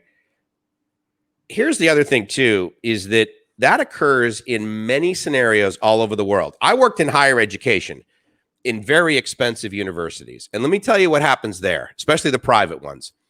We charge smart people less. It's called a scholarship. And if you're not smart, you're average, we'll still let you come in and we'll charge you full fare. And that is the absolute reality of it. I know that we can debate this and people want, life to be fair and that sort of thing. And I get that. But my point is that I have the ability to remove myself from that scenario. I don't need to go to the Sanctuary of Truth every friggin' weekend. Yeah. It's arguably kind of expensive. I mean, I can vote with my wallet, and personally, I prefer to vote with my wallet versus outward sort of public chastising of the local community. And that's something I stay away from 100% completely, as as chastising of the local community, because that can only end up worse than it was before the chastising started. Plus, it's no fun. It's like, look, dude, it's fun. I wear rose-colored glasses, and a lot of guys will bitch about that and be like, "Oh, Mike, you're unrealistic," or whatever. Okay, for you, but guess what, dude? I'm happy 25 hours a day. So you don't have to be me. But I mean, I look out and I'm like, yeah, there's some garbage there. But if I look a meter to the right, there's a plant. So I'm going to focus on the damn plant. Right. It's just better 100%. Better for me. It's It is what you make of it. It's almost like the cost of living, right? It's whatever you want it to be. Yeah. If you choose to look at dual pricing and issues like that, and have a real negative entitlement type attitude Right. towards Right. it, Yeah. then you're going to have a miserable experience, and definitely in Southeast Asia. I haven't traveled in many other parts of the world, but You traveled in definitely in South Southeast Asia. America. Yeah, Where were you? I was in Peru, Hmm. and it went on there too. I mean, it was the Oh, same thing. The sure. only being here, actually, dual pricing for me is not that bad. The only time that takes place is when I go to a market or something like that. But even at the market, I can bargain a little bit. I pick up two shirts that were supposed to be 600 baht, 300 baht a piece or whatever, and I'll tell the guy, I'll be like, 450, 475, and then be like, oh no, 500, okay, 500, okay. So I just save myself 100 baht, and he's still making his profit because the shirts Totally. aren't real anyway. What's interesting too is that I don't know if this has happened to you. I frequent places, right? Like, so if I have my coconut shake guy, and I have my chicken and sticky Yep. rice lady, and I have my apple guy. Yep. And I go to these people. Well, after about 4 or 5 times, they're like, okay, he's not a tourist, and he's like coming back here. And there's a high, I don't know how they interpret it. In my mind, I'm thinking, well, they probably think this guy's part of the community or whatever. But at the end of the day, the more I go back there, the better the prices. I mean, I've been standing right next to like, I'm her regular, and I go there and I get my whatever. And just recently, the Thai person right next to me, who she didn't seem to know, they paid more than I did. So, wow. I mean, was that fair? Exactly. They're like, the lifetime value. I mean, if you're any slight business person, you're like, okay, the lifetime value of this Mike guy that basically every time he walks by my stand, he buys a coconut shake. Nobody does that. The lifetime value of this guy is 1,200 baht a month. Exactly. I'm going to give him friggin' shakes, like, or they over pour, right? They like give that extra and then they put the cup on. Yeah. And same with I got a coffee guy. I got my Ekamai coffee guy, and he's got one of those, carnation with the umbrella attached to the motorcycle. And I go there, shoot, when I'm a block away and he sees me, he starts making my coffee, right? And that occurs at like Starbucks, and, you get like the barista that knows you and they know your drink. Yep. And so I think at the end of the day, one could argue it's just sort of global favoritism. I believe it is. I believe it is too. And I have no problem with it. And for those of you that don't know, if you have a work permit over here, you can get into places like national parks, temples, guided tours, things like that at the quote unquote Thai price. I don't know if you're aware of that or not, but I've used that on several occasions. So, I use my driver's license for the same thing.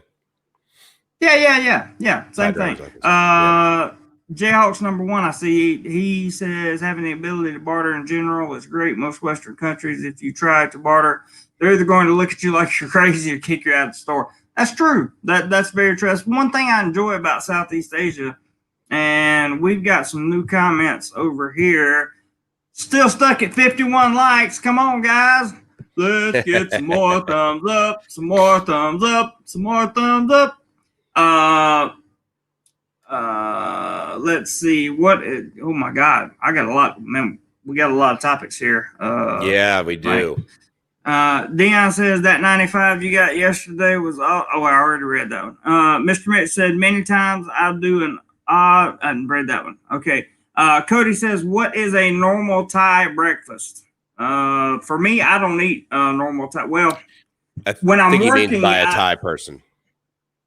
Yeah. So when I'm working, I eat Thai food. Like I'll have pad see ew for lunch usually, or something like that, or very good noodles, by the way. Mm-hmm. And then I have or I will have papaya, not papaya. Somtam. Sometime. I will have some of that that's not spicy. For No? lunch sometimes. Oh, that's right. Yeah, you're not a spice guy. Yeah, I no forgot spicy. about that. Yeah. And then for breakfast, I usually eat. I got my breakfast lady, right? So like you have, I have my breakfast lady, and I go by there, and I usually get 4 of the Isan sausages. They're on a stick, Uh-huh. and There you that's go. usually what I consume for breakfast. And she throws in some cabbage with that, and Mm-hmm. that cabbage, put a little salt on it. It's delicious. Dion says, back to the dual pricing. Did you see the comment from Richard Burrow, who has been making news for complaining about this? I did see the news about him complaining about his visa not being renewed, or Yeah. could potentially not be renewed. Right. I didn't know if that ever went through. Dion says, be careful. He had the police show up at his work for making an issue. Yep, and then that will happen here. Mr. Mitt says, dual pricing is that when I go to a Chinese buffet here in the U.S., the lady always, no, you pay twice. Something In like the that. U.S., that's a little weird, but yeah. Yeah, Maybe that's just a kidding. little bit strange. And then Dion says, I get frustrated by the extreme difference, often 10 times more, and I pay 20% tax here. Try not to get frustrated. I try not to get frustrated. That's the thing. That's the thing I can tell you that'll help you the most, especially in Thailand. Stuck says that's consumption tax. Talking to Mr. Mitch. Yeah, Cody absolutely. says 200 baht for an entire dinner with fresh seafood, rice, and veggies is half of what I pay here, if not less. I'm good. Thais also take care of each other. I'd say the 20 baht charge them is cost. So I understand what Cody's trying to say there. Dion still says if you take the taxes in Thailand, get the Grab app and use Grab, never pay. Never had any issues about the pricing. Me neither. I agree. Grab works good, but you also, I've got my driver. I've got 2 drivers now. You got a guy. So yeah, I got 2 guys. I actually have a company, but out of that company, they're two of my favorites. And here's the other thing that's really easy to do to not be distracted, basically, by potentially being scammed or being charged the wrong price in the cab. Before you sit down, say to the guy, wherever you want to go. So let's say you're going to the airport, Suvarnabhumi, and then you say meter. And if he just looks at you sideways, like, what? It's like, dude, trust me. You drive a cab after your 4th day, you understand the English word meter. Okay. Exactly. So if he doesn't turn the meter on, or he gives you even just like, because you want to know what, there's another cab in Thailand that will pick you up, that will charge you the correct probably price. less than 5 feet away. Yeah, just turn to the right, basically, and you'll get the next one. It's just so easy. But I agree. I like the Grab app. There's another one. So Grab does a ton of stuff, right? Food, deliveries, that sort of thing. Grab does a ton of stuff, yes. There's another one here, and I want to say it's called, have you heard of it? I think it begins with a B, Bolt. I believe it's Bolt, and it's only transport. It was basically the way that Uber first started in Bangkok. I have not heard of that one, Mike, but I will definitely check it out for sure. Get to some of your other. Mr. Waffle says just converted 200 baht to Canadian dollars, which amounts to $8.52 for that meal. That's awesome, man. Yeah, you got dinner with fresh seafood, rice, and veggies, the whole 9 yards, for a little bit of nothing. Carl says tipping the guy just 20 or 50 pesos who pumps your gas is a real joy just to see a smile. That's true. He's talking about in the Philippines with pesos. But yeah, that's absolutely true. Cody says it's $6.43 USD. A hibachi grill here for shrimp is $15.95 where I go here, plus tax, tip, and probably $3 for your drink. Also, $25 each total. So you'll be looking, if you want to take a date out in the U.S. where Cody goes, you'll be looking about $50 to go out there. Paul T says, is dual pricing mostly an issue when the prices are not posted? That's a fair statement, I would think. I've seen signs that just says Thai foreigner. I mean, if you go to I've Wat ssing that Po, too. I mean, and right now, like you can't even go to Watpo. You and I cannot go to Watpo. Foreigners cannot go to Watpo right now. And there's a sign that also says, but again, it's, you know, that's a place of worship, right? I mean, you know, we're there from a tourist perspective. Like it's pretty highly likely. There's not a whole lot of, you know, devout Buddhists that come over here from North Carolina or California. So yeah, but they'll have the signs. They said, you know, Thai, foreigner, that sort of thing. And, you know, there's also many establishments that based on your age will charge you less. Like if you're a 12-year-old boy, you're going to pay less than a 13-year-old boy for something. 100% agree with that. Dion continued on. You go. I'll be right back. Okay. Dion continued on. I almost never get overcharged outside of the main tourist areas. I find the majority of Thais are quite honest. That's true. Dion says, also now is a good time to give locals more money if you can. Many are struggling to get by right now. That's also very true. Rupert says rice soup, katam, is that, I think that's how you pronounce it. It's popular for breakfast. It is popular for breakfast, and I have had that, Rupert. In fact, I may need to find a place that sells that on my way to work. That's a good point, Rupert. Very good point. Robert says, Jock.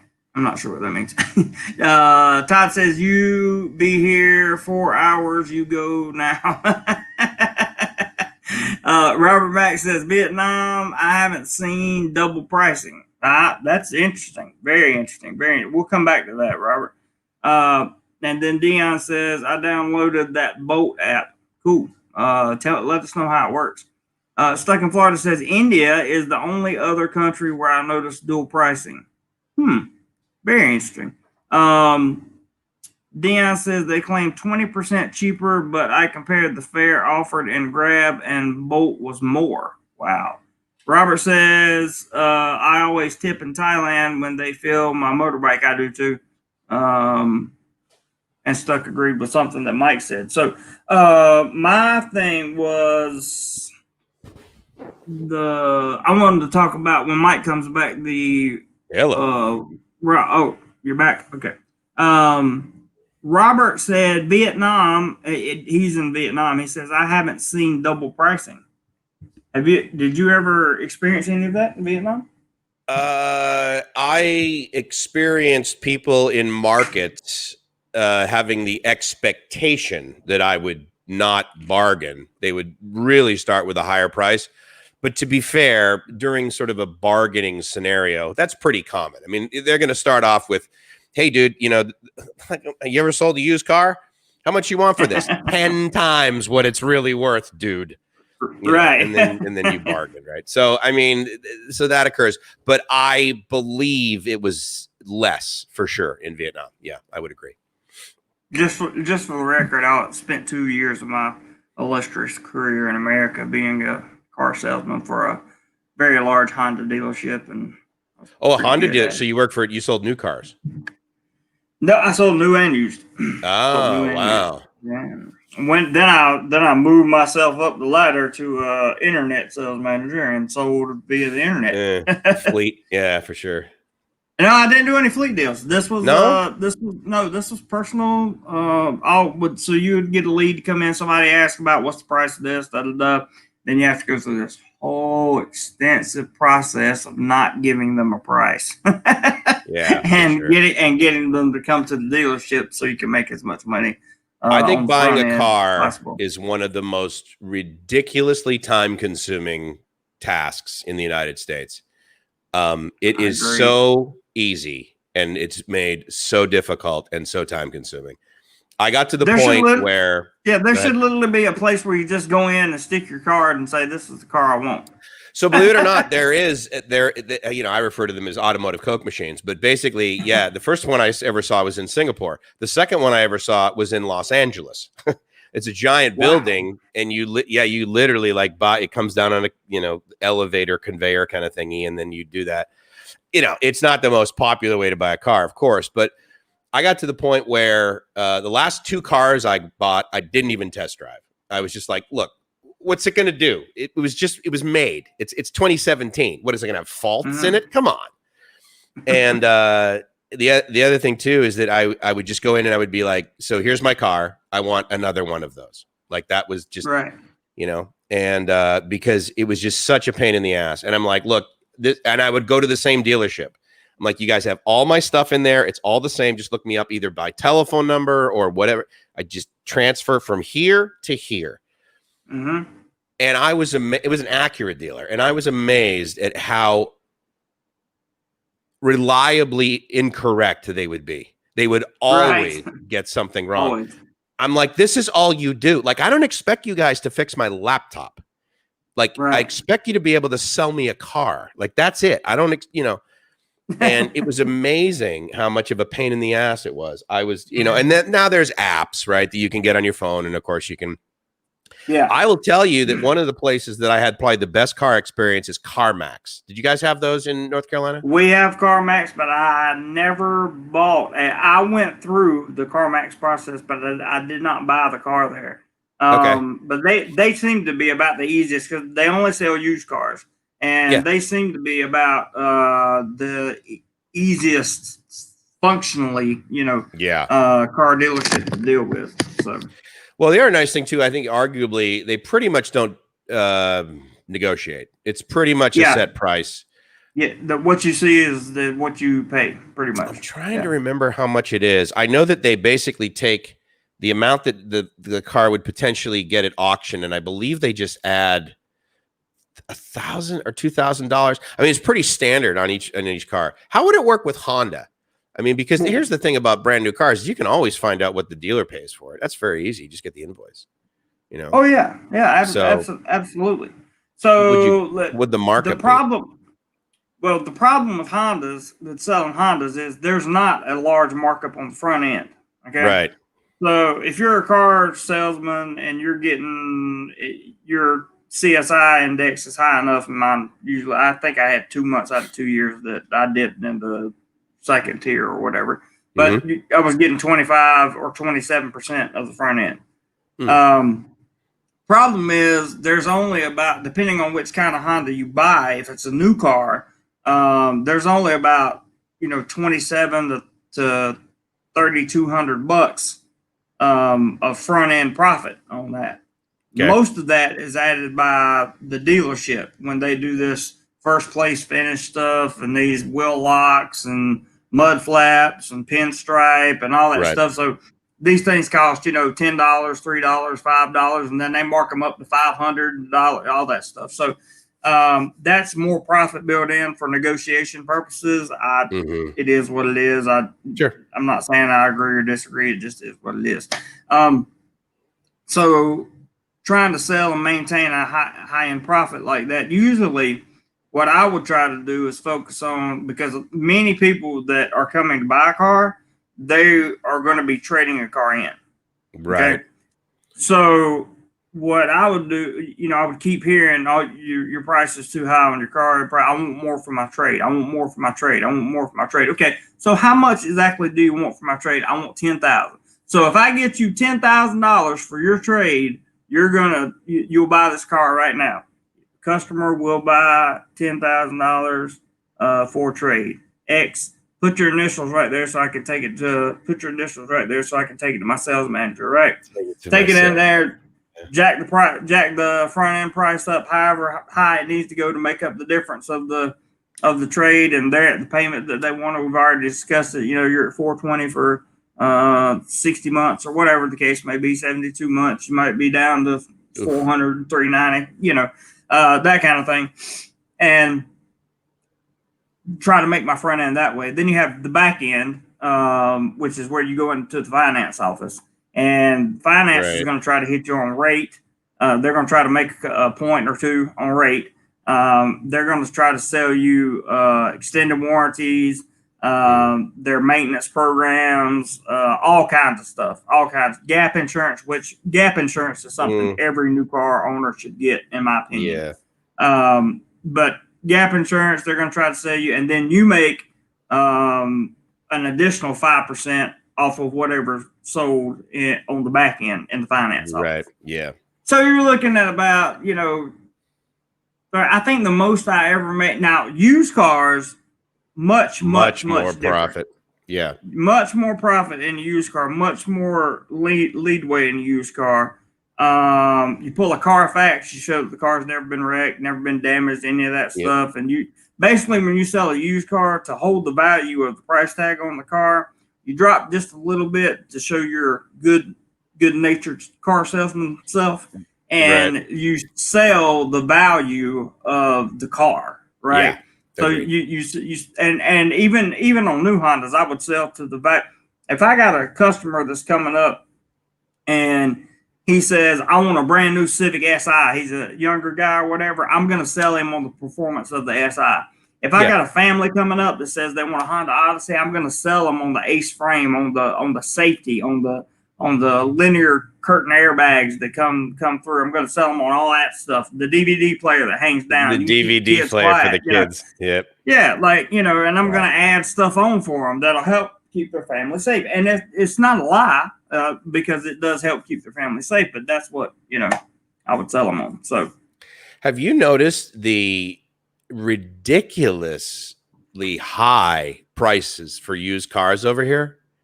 I mean, they hold their value very well over here. It's very interesting. I have noticed the ridiculous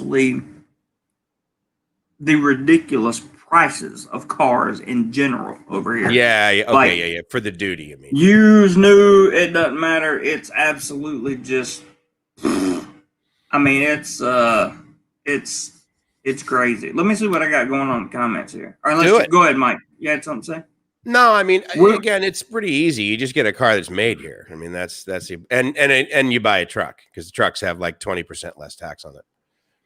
Yes. Dion, by the way, while you were going, he said he downloaded that Bolt app and they claimed they're 20% cheaper.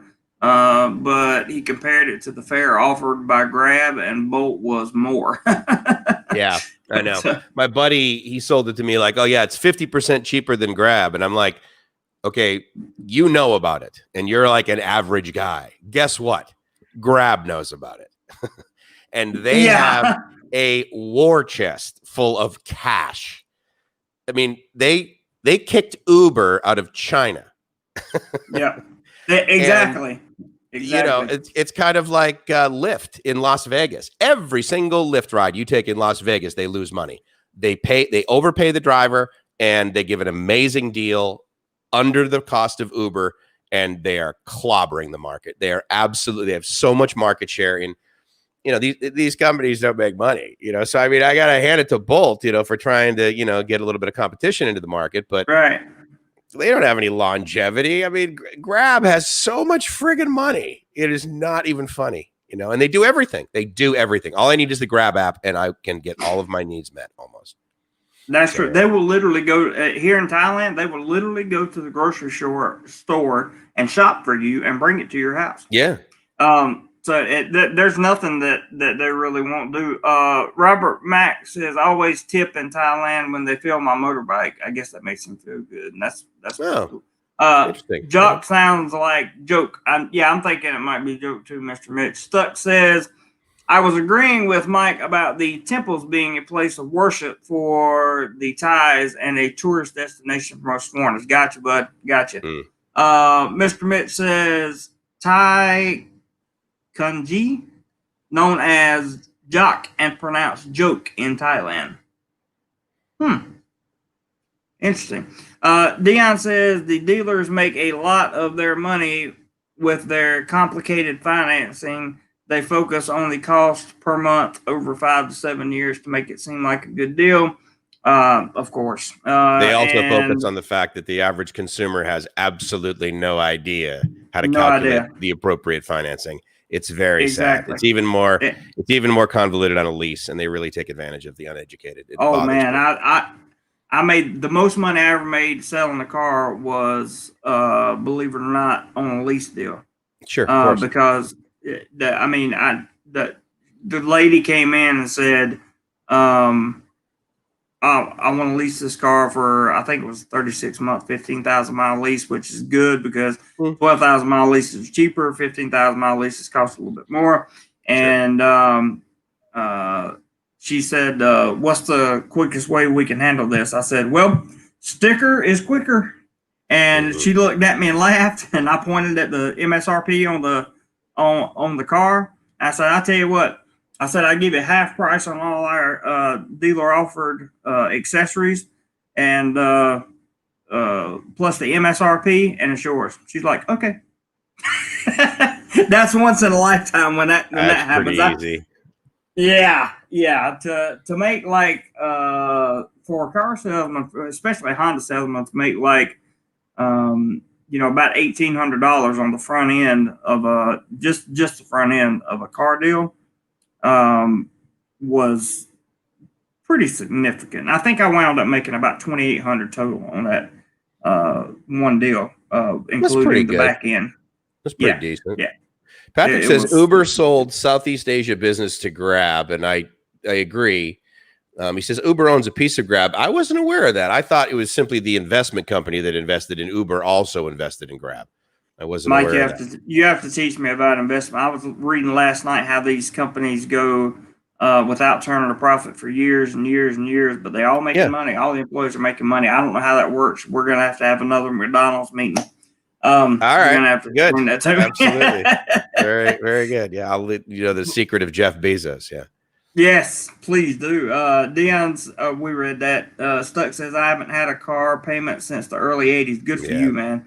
That's smart. The best way to go, because car salesmen are usually not the best people in the world. Thank God I'm not a car salesman anymore." Let me quickly answer Todd's. Go ahead. Yeah, I was just going to say that was before I had my lifestyle change too. Yeah, a lot easier to lie. Yeah. I'll answer Todd's question because I saw that you put it up there before, Todd, and I really apologize. I have heard from Brian. Actually, he popped in on the live stream a couple days ago.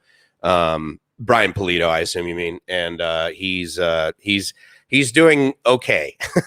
He's depressed, at the short answer. I mean, he's just like, dude, I'm stuck in friggin' New York, and I want to go to Chiang Mai like more than anything in the whole world. So, yeah, if you're able to reach out to him, please do, because he's a really, really good guy. But, yeah, I have heard from him, and so far I think he's doing okay. Thanks for asking, Todd. I got one of those people, one of those phone calls last night, and it is what it is. Stuck says, "If it depreciates, I don't pay interest on it. That's my rule. That's the best rule ever, because as soon as you drive off the lot in that car, it loses about 18% of its value. Roughly. 18? Yeah. On a Honda? And that's why, yeah. And that's low for a Honda. So the reason that I say get that gap insurance when you buy a car is because the gap covers what you currently owe on the car and what the car is actually worth. So if you drive it out into the street, make a left-hand turn, and a tractor and trailer smashes you and totals the car, your insurance is not going to pay for the total amount of the car. They're going to pay for what it's worth, which would leave you owing what you still owe on the car, which is everything that you just signed, right? But that gap insurance up to $10,000, it'll close that gap, so you won't owe anything. A lot of times it's a requirement, actually, on a lease, too. It is a requirement on lease. You have to have it on. That's a very good point, Mike. Very good point. Mr. Mitch says heartstrings and emotions. Yeah, that's where you have to get to eventually. Dion says Bolt is trying to get into the market by not taking commission from drivers for the first year or so. Yeah, that's smart. Cody says, how much does Grab add to bill? Let's say your bill was $50 worth of groceries. It depends on you have to look, and it depends on where they're going, how far they have to travel, and then you'll see a delivery charge up there. Stuck says kanji is rice soup. Very good, very good, very good, very good. The Grab cost also depends on how popular it is. Like, I mean, if you order a pizza at like 7 p.m. on a Friday, it's going to be more expensive to deliver it than 2 p.m. on a Tuesday. Exactly. That's a very good point. And kanji is one of the few things I put black pepper on instead of chili sauce in Asia. Interesting. Big World. I like kanji mostly because it's so cheap. You would. And used to get a bowl with no meat, and 1 egg for 15 baht. Wow, that's what you call eating right there.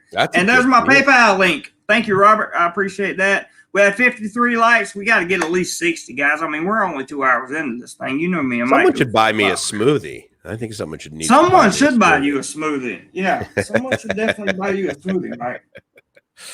Mike puts all this stuff together, and so he deserves a. What would you spend it on? A coconut smoothie? I think you'd get a coconut shake, right? Yeah, I probably would. I got my guy down the street, 25 baht, and he. There's another reason. I mean, at the end of the day, coconuts are coconuts, right? He's got a blender just like a lot of these other guys do. But when it was difficult for Thais to make money, even from other Thais, he was out there, and his son would sit next to him all day long. All day long, they would sit on the sidewalk, and none of the Thais would stop and buy. So I just started doing it, and now it's to the point where like he sees me down the block, and he like smiles and that sort of thing. So, you know, that's awesome. I'm more than willing to fork over the 90 cents for these shakes that are just stellar. It's kind of neat. I really like being part of the community. I'm sure Jeremy, the same thing. Absolutely. Yeah, because it's neat having your drivers and that sort of thing, and then you can have like kind of a conversation with them and that sort of thing. Many of them, they're very interested. Like, why are you here? To your, point yesterday, right on your video. Like, why are we staying here? Whether we're look at that. Todd just banged me with 5. You're so awesome, Dorman. Thank you, buddy. One smoothie coming up, ladies and gentlemen. One smoothie coming up. Right on, dude. I'm getting that this afternoon. I swear to God. I wish what bums me out, dude, about this is like we interface with these guys all day, during the live stream. And what I want to do is I want to take a friggin' selfie and like send it to these guys. And I can't. Now, Todd, I have his email and that sort of thing.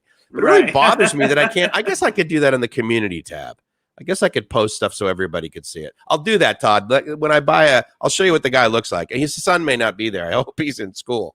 But thank you, buddy. I'll definitely. That would be awesome, dude. So Ed just joined. He didn't join the channel, but he just joined the chat. But Stuck said pork noodle soup with a boiled or fermented egg is my go-to breakfast. 30 to 60 baht. They offer that on my way to work. I'm gonna have to slow down and really start getting some better food on the way to work. Ed Horn says you guys need some eye candy once in a while. We might learn something from a female native as a bonus. Hello, everybody. Then he says. Now you're doing that next Saturday, right? Don't you have a woman that's coming on your stream for an interview? Yep. Next Saturday, but she's an expat. She's an expat woman. She's not Thai, but she is. She's Canadian, and she's been living here with her boyfriend for quite some time. Her boyfriend is Gordon, who is a good friend of mine, or a good friend / participant of the channel. And she is going to talk about what it's like to be an expat lady in Pattaya. So that will be a very, very interesting conversation, I think. You know anything about her background? Is she white or is she Chinese? Oh yeah, she's Canadian. She sent me she sent me a Facebook request yesterday. Okay. And I acknowledged that. We chatted for a minute, and I told her I'd get with her later on in the week. She's going to come on and talk about, because she's Gordon's girlfriend. Gordon lives just out. It's like Pattaya, John Tien, right in that little cross section. Oh, they live in Pratamnak. I heard him say that yesterday. Yeah. So she's going to come on and talk, and I'm just going to let her talk because she's going to talk about. I'm sure she's been here long enough to learn some Thai. She'll probably talk about that as well. 55 likes. I'm looking for 60. Let's go, guys. And somebody else buy Mike a smoothie, or you can buy me a smoothie. I got a coconut guy too. Yeah, dude, absolutely. It's good having a guy for that. And remember, if you go to buymeasmoothie.com, there's no 30% fee going to YouTube. Although I don't mind giving Google money because I bought Google stock. That's probably ago. a good reason not. Mm. Yeah, I did learn something about the stock market yesterday, and I Okay, learned cool. that I learned that the S&P is basically controlled by 4 or 5 companies. I can't remember. It was Google was number 5. Then let's see, Facebook, Apple, Microsoft, and What do you mean? Google. What do you mean controlled by? In other words, I mean, Well, yes, like those are the most if you wealthy yeah, companies. those they own like 25% of the total S&P, the total value of the S&P. Okay. Yeah, I mean they own a significant. Absolutely, I mean Yeah, biggest company in the world, right? Is Apple by yeah. top line So revenue, right. So market, if you were to yeah, go by like valuation. I'm looking into index funds, right? I'm looking into Okay. trying to do like index funds and that kind of thing. Mm-hmm. If there's something better I can do, you can always tell me, Mike. But but I'm looking Depends into what you want to index do. funds. I want to be free. You know what I want to do. So, Are I you know risk tolerant? I am risk tolerant, but at the same time, it's hard to be risk tolerant when you don't have money to risk. You know what I'm saying? It's Maybe.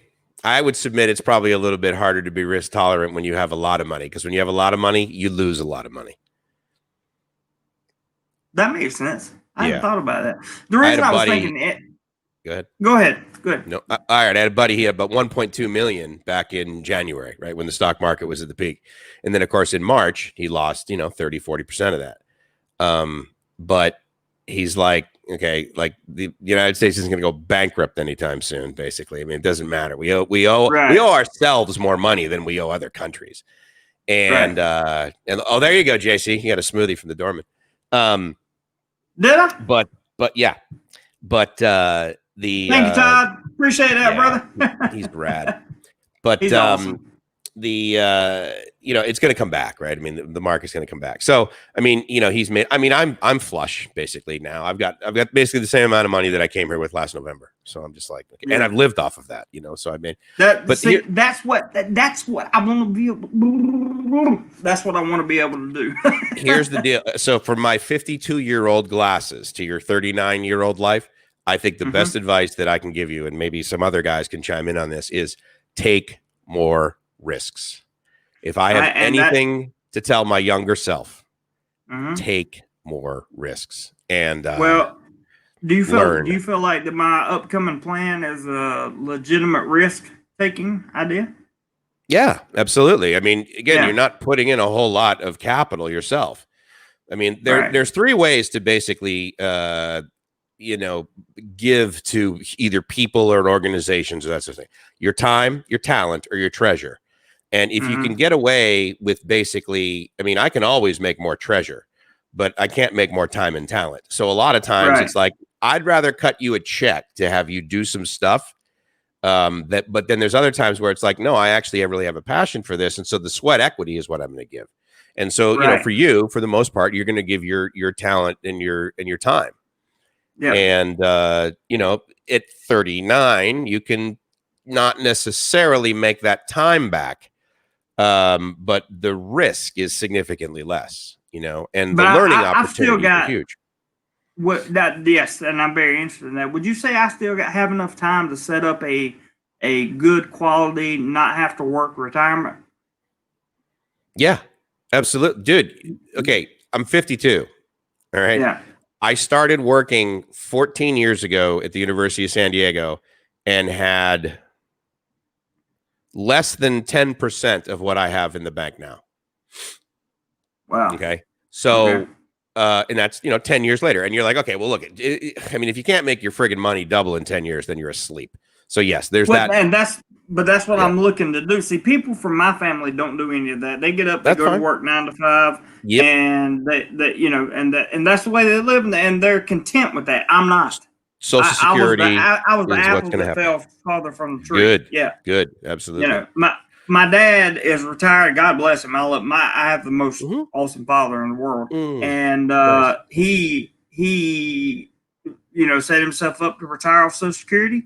and 401k, and bought him a camper. A newer one, sold the house, got his fifth wheel. Him and his wife are traveling the United States right now, and they even bought a small little piece of land just in case they need it for something, in Florida. So, which I thought was a good idea. And I was very proud of him for that. But that's not, and he knows when I say this, I'm not talking crap about him, but he knows that that's not my reality. My reality is, the I have talent in media. I have, I'm okay with the gift of gab. Yes. Yeah, I can relate. Like I'm not exactly. I'm not the best, but I have, I'm okay. And those two things by themselves is enough of a driving force to really kind of get me somewhere if I surround myself with the right people that have the right knowledge and that have things I want. Not necessarily monetary things like cars and that kind of thing, but the monetary value, the wealth that they've created in their life, not just money wealth, but the wealth of having, a stable, good, long-term partner, a good, stable financial background, so they don't have to worry about if something happens. Do I have enough money to get on a plane to do whatever I need to do? Right. Do I have enough money to just chill out in Thailand for a year if I want to? That's where I want to be. That's where I want to be. Yeah, and again, at 39, I was making the exact same statements. I had just come off of basically my business in Mexico. I was closing that, and pretty much was only going to be doing consulting in the United States. And I was like, I need a real job, meaning I need a 9 to 5-ish kind of thing with an organization that has an HR department, and I'm going to get a 401k. 403b, if you don't know, is basically just a 401k for nonprofits. And so I was going to get that, from a university. And I thought, well, I'll try this thing for like 3 years. And I stayed there for 14. And, here's probably, in my opinion, the biggest disappointment about investing is that initially it doesn't grow as fast as you want. Right. It's very much like and then it really, compound interest kind of thing. So, that can be kind of frustrating, right? But the good news again about I'm okay with the patience on that though, with being patient on that. I'm okay with that. Yeah, good for you. I don't have a whole lot of patience actually, so that's been a detriment occasionally. But anyway, I'll tell you that the nice thing about the U.S. is that there's a lot of behaviors that have occurred in the U.S., a lot of companies that have occurred in the U.S. that basically you could say other countries are copying. And to Dion's comment there, I want to talk about that. Alibaba. All you got to do is look at Amazon and be like, okay, everything Amazon did that was successful, Alibaba is doing. Alibaba Cloud right now, they barely make $1 billion a year on Alibaba Cloud. I remember being at the Amazon Web Services conference, and Jeff Bezos got on stage, and he said in X amount of years, 5, whatever, 50% of all of the world's Windows and Linux servers will be running on AWS. And everyone's like, this guy's ego. Well, spoiler alert. He was pretty fucking right.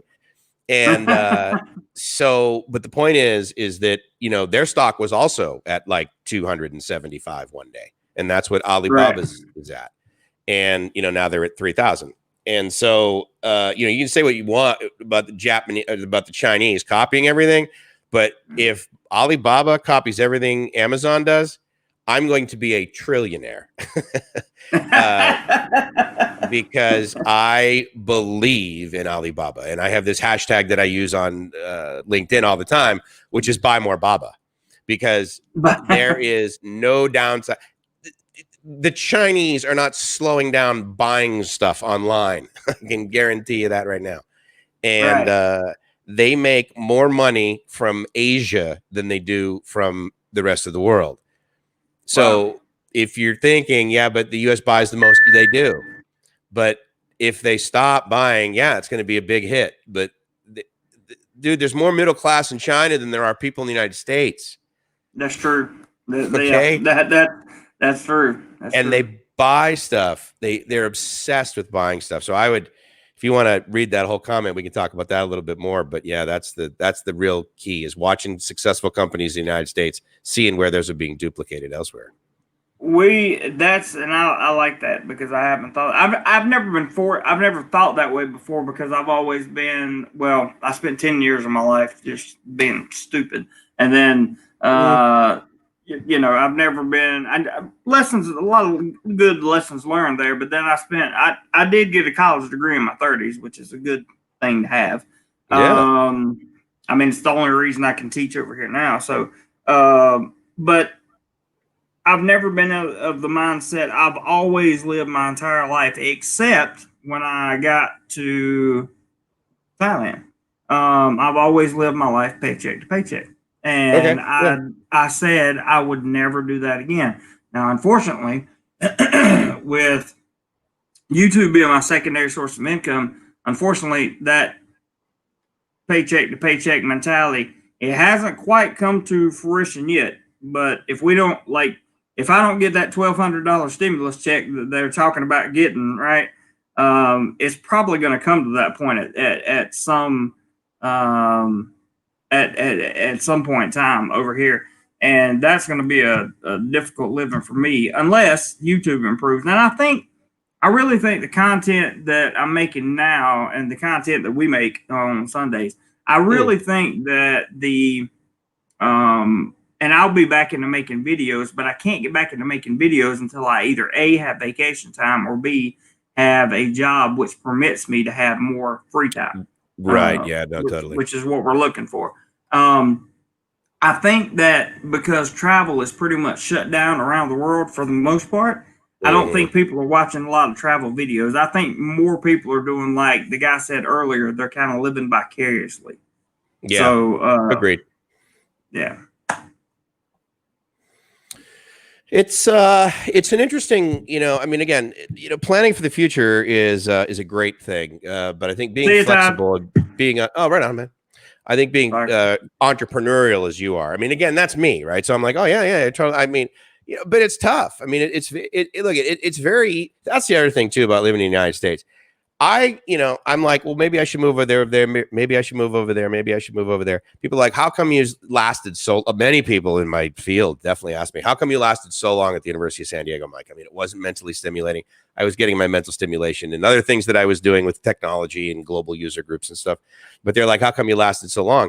And I'm like, because it's real easy for me to do exactly what I did tomorrow, which is wake up in the morning and go to work, and then magically at the end of the month, the amount that we agreed on shows up in my bank account. And, it's real easy to get in that, and people can call it a rut, or they can call it a guarantee or whatever.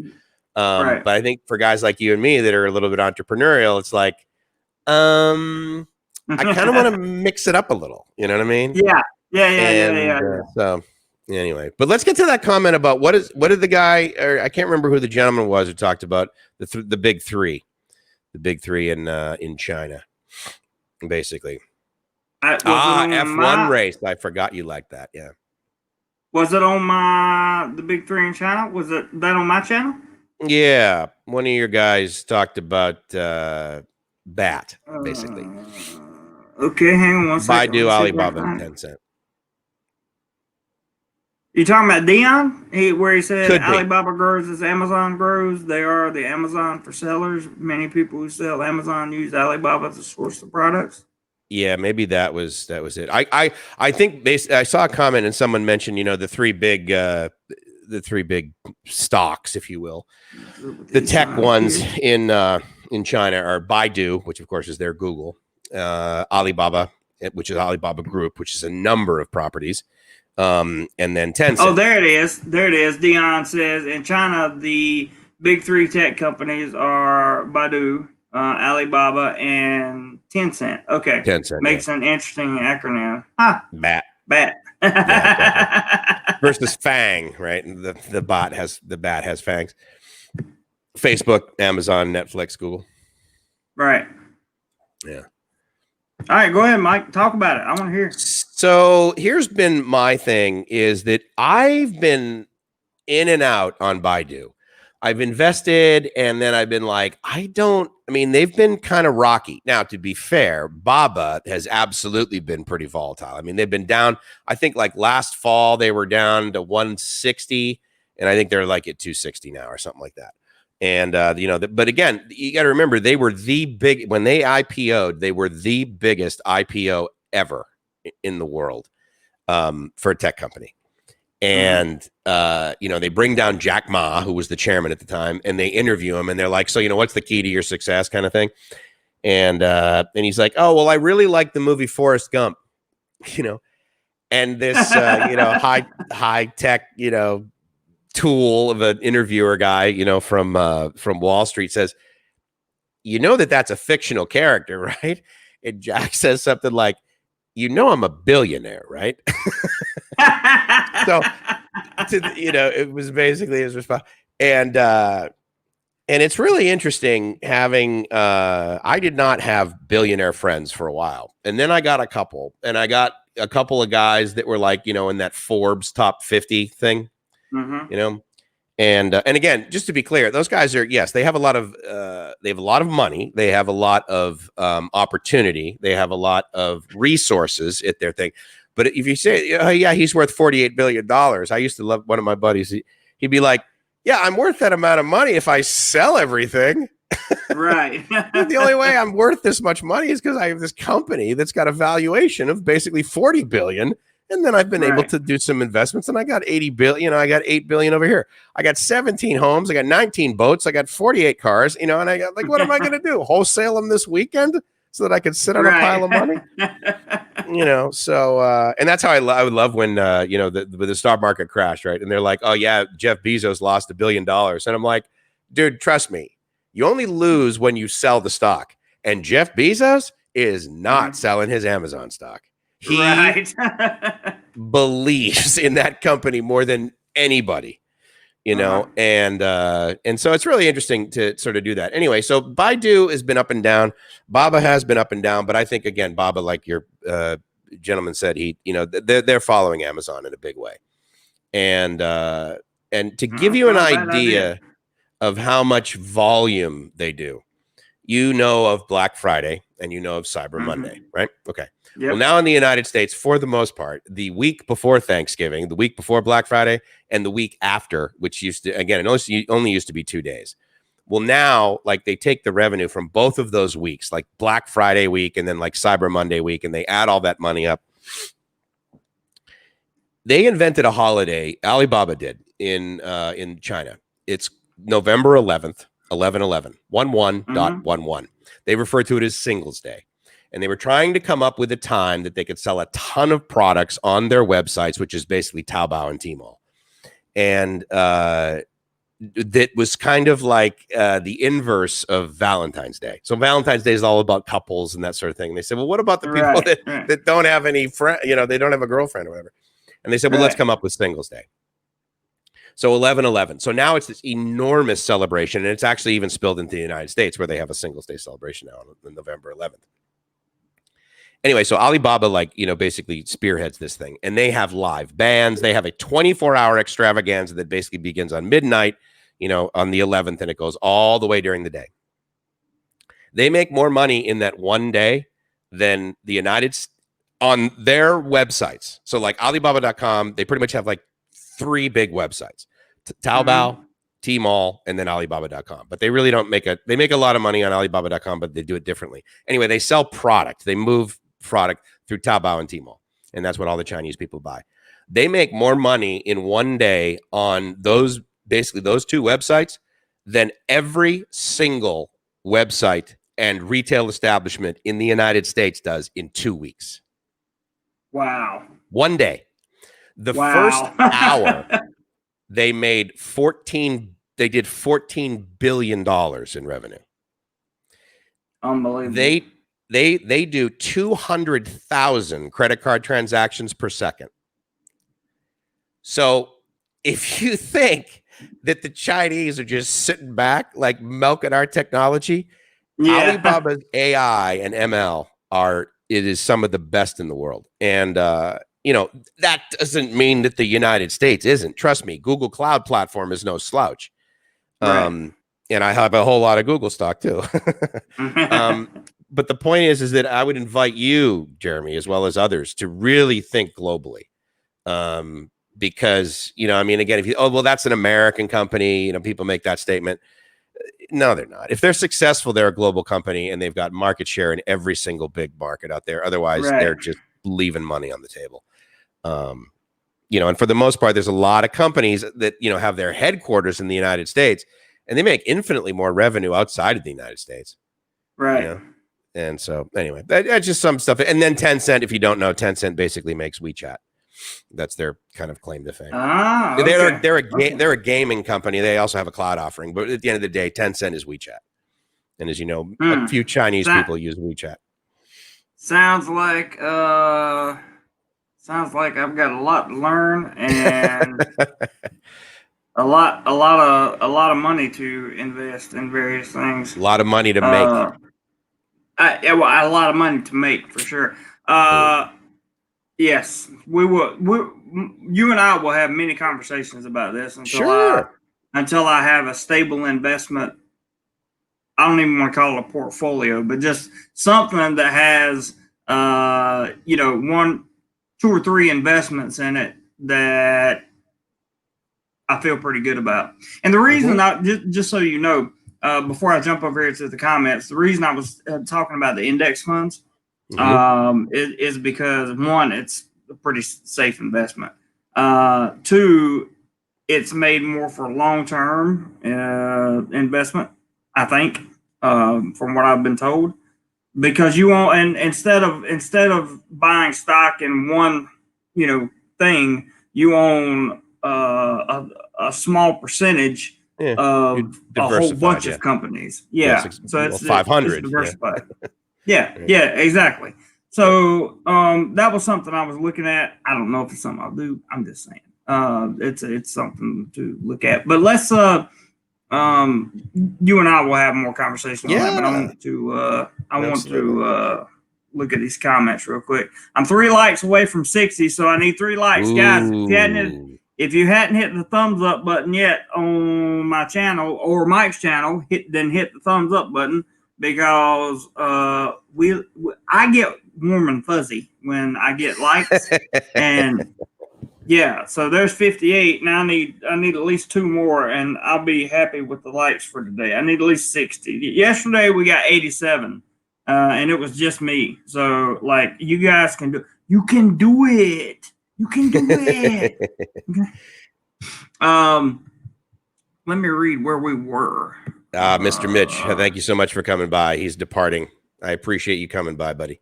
Oh, Mr. Mitch, yes, if you're leaving, thank you very, very much for coming by and all your contribution. I appreciate it very, very much, very much. Robert, when you get a chance, if you're still there or stuck, either one of you, throw up my Teespring link in my comment section, because I would like to. I really want to see some Domorelife swag being. I think you can also go to Doodly/do more clothes. Let me double check and make sure I made that correctly.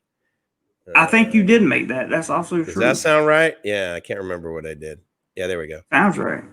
Go into the store, and there are tons of stuff. There are a ton of stuff in there for you to get, including masks. The only thing I don't have yet is hats, and that's my fault, because I just haven't had I haven't built myself up to the level of getting hats yet, so I need to sell a few more things. This guy said, Robert, thank you. He threw up the PayPal link. That's good too. Ed Horn says, at Stuck in Florida, I do municipal pre-construction and post-construction video, industrial video, and stream events and productions. Okay, cool. They must have been talking Stuck in Florida. Dion says, I have a friend who lives up in Eastside with his wife and kid and make all of his income making a phone wallet, which, you mean an app, basically, software? Yeah, making a phone wallet, which they have made in China and sell on Amazon. Does very well with it. Interesting.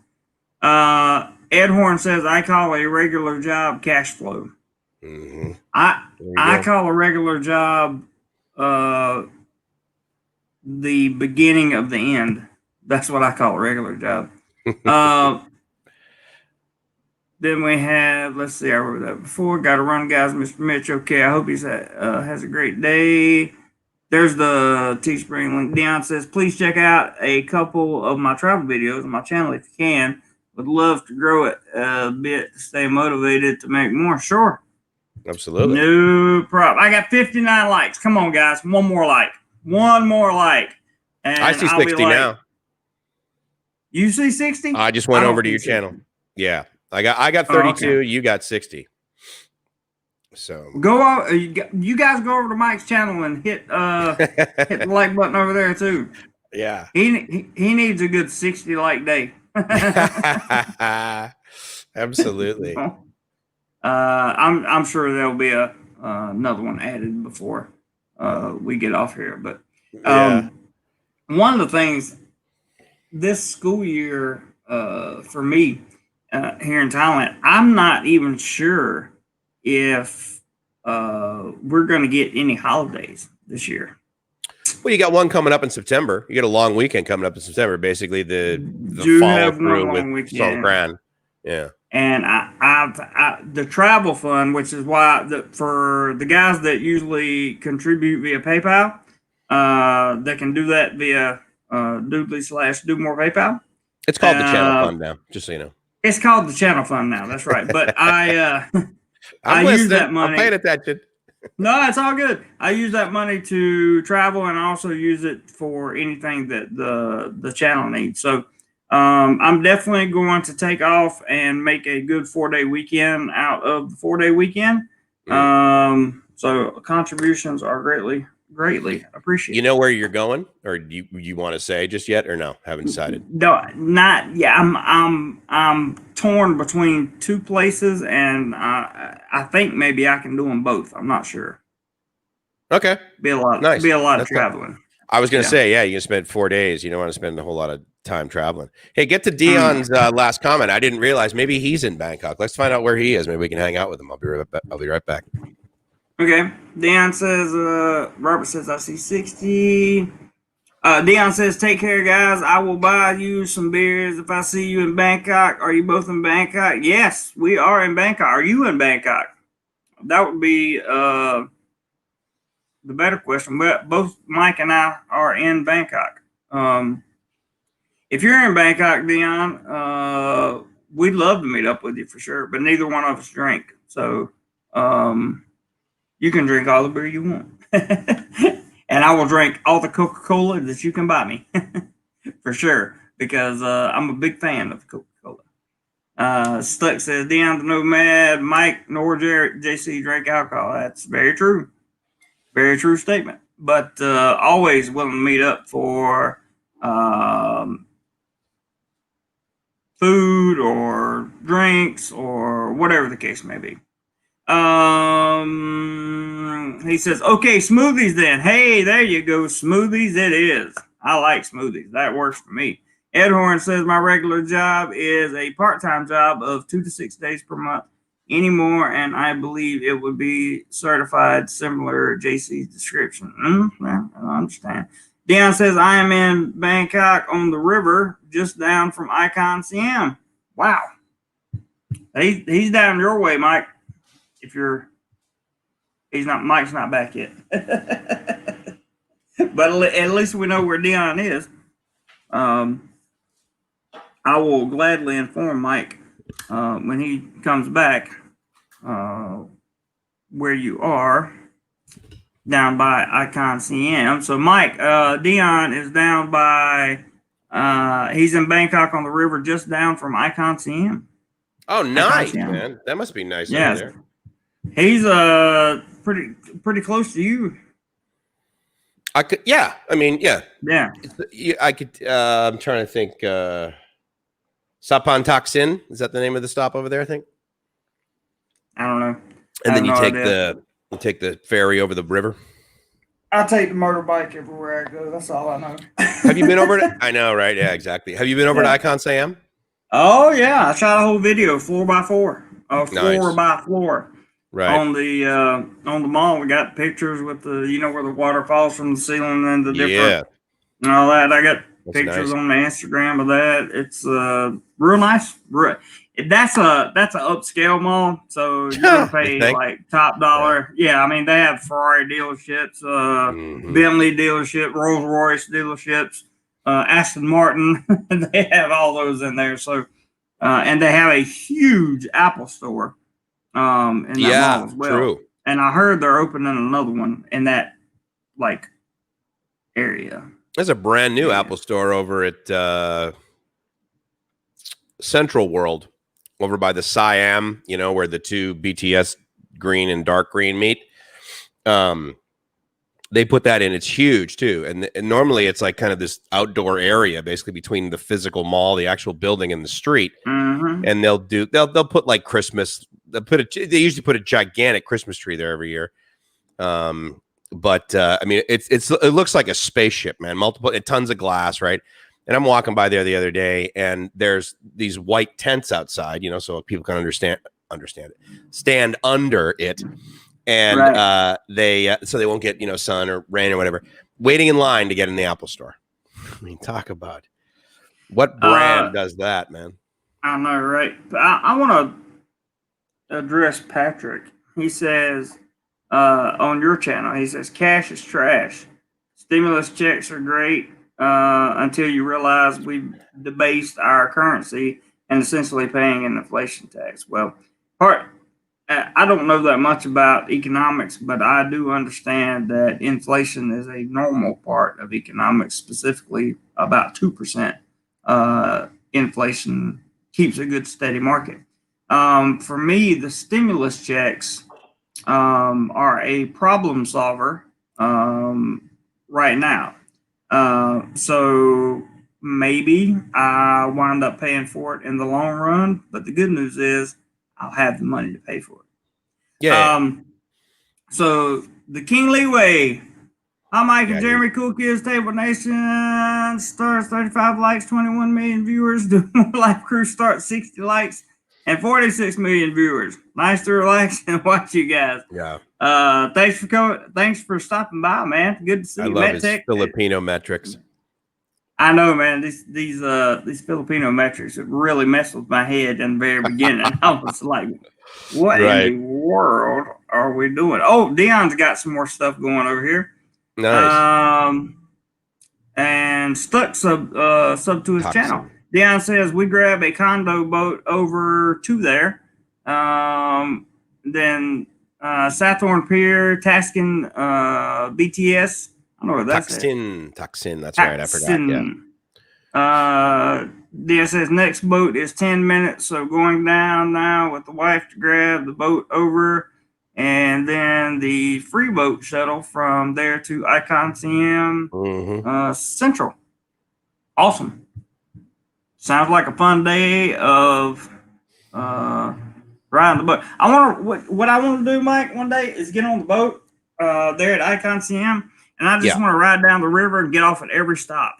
Every stop and video around every stop, and then come back up and do the same thing. It's pretty. I mean, Gracie and I have taken it probably. I mean, as far as the city. I mean, obviously, Yeah. Chow Phraya River goes a long way, like all the way to Ayutthaya. But around here in Bangkok, it's kind of fun. I mean, we've done. You've probably done the boat like where you get off like right there at Tuxin, and then you take the boat up to Wat Po, right? Yeah. That's pretty touristy. And but that can be kind of fun. And then you can walk over to, I don't know. I mean, I guess if you're in the mood, you can walk over to Khao San Road or whatever. Yeah, but I dig it, man. I dig it. Yeah, the river. I'm a big fan of just any boats, really. So that's cool. Yeah, you should definitely do that, man. Me too. Off at I every would love stop. to do that. The ferry ride from Hua to Pattaya was not bad at all. I was very impressed. Yeah, because all the reviews I read about it, like 50% of the people talked about how they threw up. So it wasn't rough, or okay. So I don't get people. Yeah, me neither. Everybody throws up on those things. Okay, they even the guy I was with, he got sick. Okay. And big old dude, right? And he gets seasick too. You could put me in a washing machine and I would probably be okay. Yeah. I just don't get I don't get motion sickness like that unless I'm in. The only time I got sick from motion sickness was they had this ride at the local fair that I used to attend at home called the Zipper.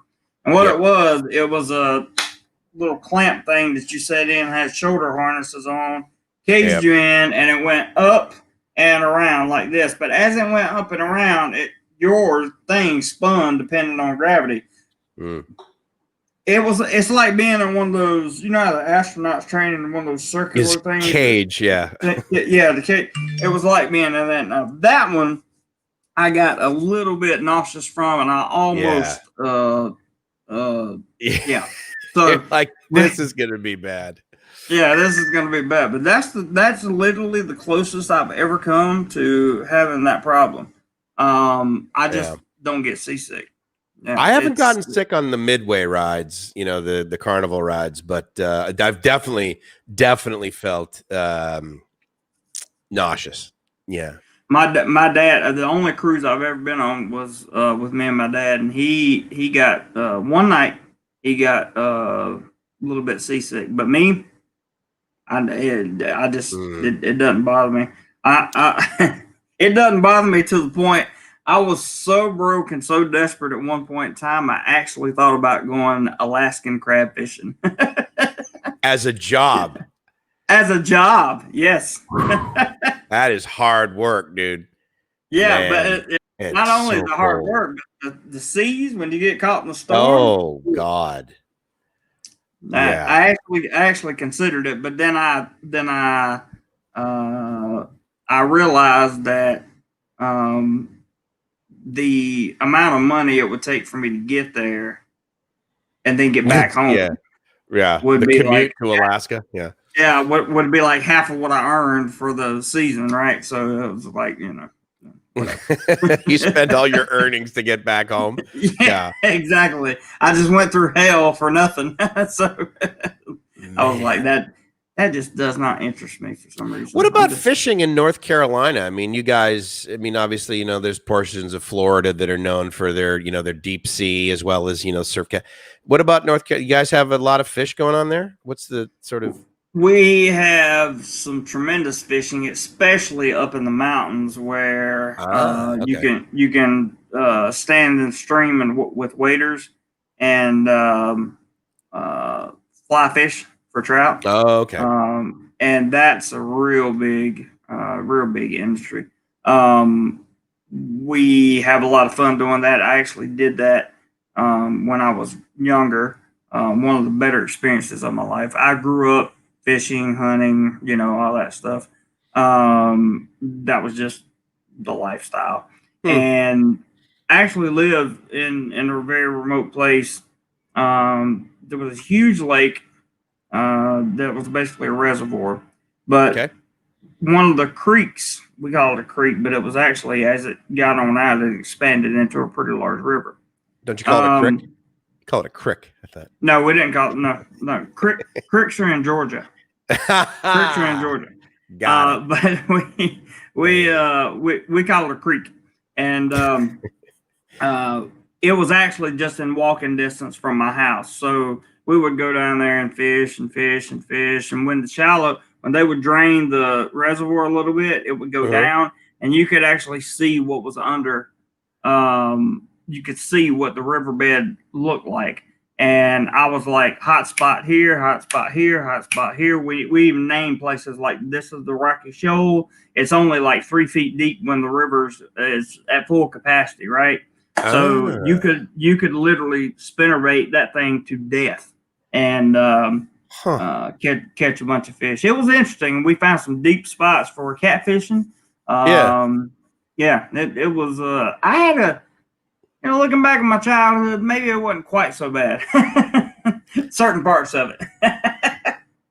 Well, yeah, I mean, but catfish was that sort of, because where I grew up, like in New England, when we would just go fishing out in the harbor kind of thing, flounder, like that was the kind of fish that we got. But for you, was it catfish? Is that the most common one around there? Catfish. Flounders.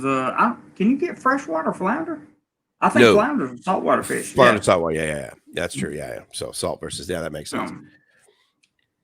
But catfish, we would get mudcat, we would get blue cat. Blue catfish tastes really good, especially if it's salt and pepper catfish. I'm just saying. Salt and pepper catfish. I mean, that's the way you prepare it, or that's just what you name the fish? Yeah. So the batter that you fry it in is laced in salt and pepper. Okay. Yeah, that's pretty simple. It's like a what's the word I'm looking for? It's like a traditional dish of rednecks. Of the red.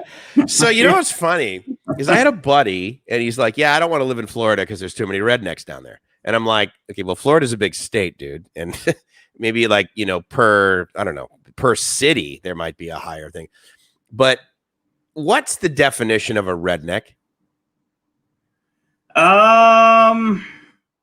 That's an excellent question. I would say redneck has the typical stereotypes of the hobbies are going to be mostly hunting, fishing, and listening to rap music. And also rap music and modern day rednecks. And got it. Then, but also lovingly listening to real country music and bluegrass and that kind of thing. Having a pickup truck with a lift kit is kind of a requirement. Okay. You got to be able to fight. You have to know how to fight, because if you can't fight, you're going to get. What happens is, and redneck communities and that kind of thing, really redneck's not a term that should be used a lot, but like it's pretty derogatory. The southern community, right? The southern redneck community, like you grow up with your uncles and your brothers or cousins or whatever beating you down. You go out and play football, tackle, and ain't no pads on. Right. And eventually you get beat on so much that you learn how to beat back, and people stop beating on you. Yeah, so it's that's kind of the whole redneck thing. Nature is a big part of being a redneck. I think. Yeah, so interesting. All right. Yeah, and then I just kind of grew out of all that. I would think. I just grew out of all. Yeah, and well, it did me good when I got to high school, because when I was in high school, when I first got to high school, I was like 5'5", and I weighed like 112 pounds or something. Soaking wet. Yeah, soaking wet.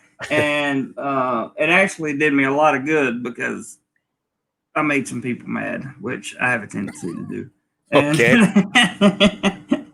And when they all tried to jump me, they encountered me, and they encountered a whole bunch of locker doors. Oh my God. Okay. That's yeah.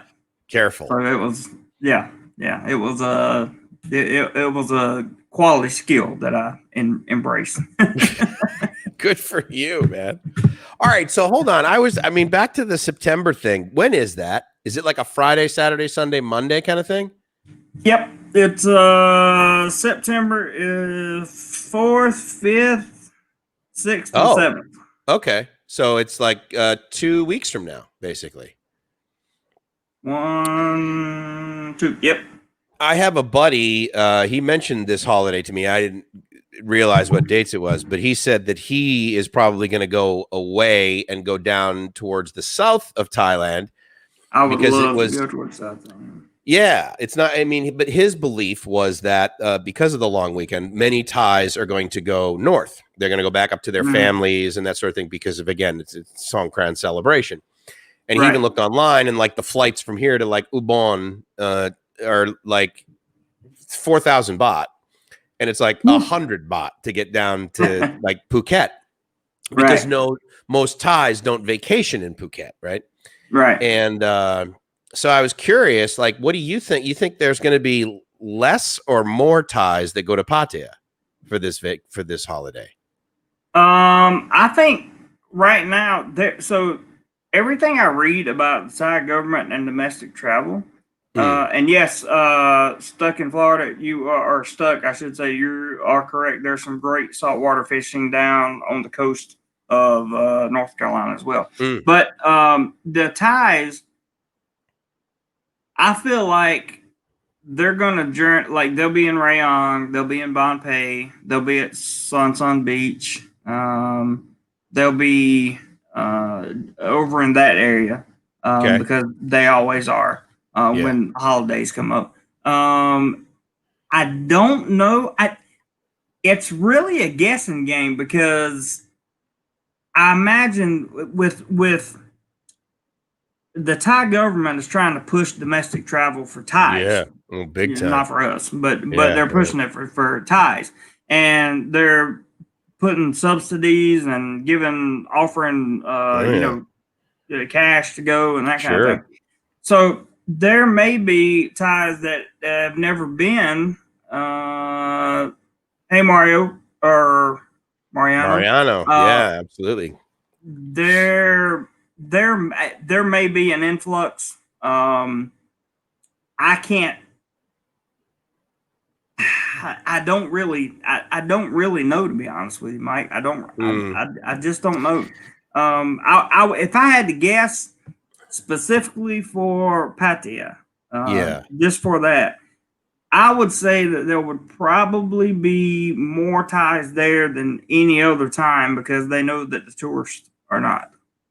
Yeah, right. And they want to take advantage of the low price as well as easier parking. Yep. But I agree with Dion's comment about how, prices to Phuket and that sort of thing.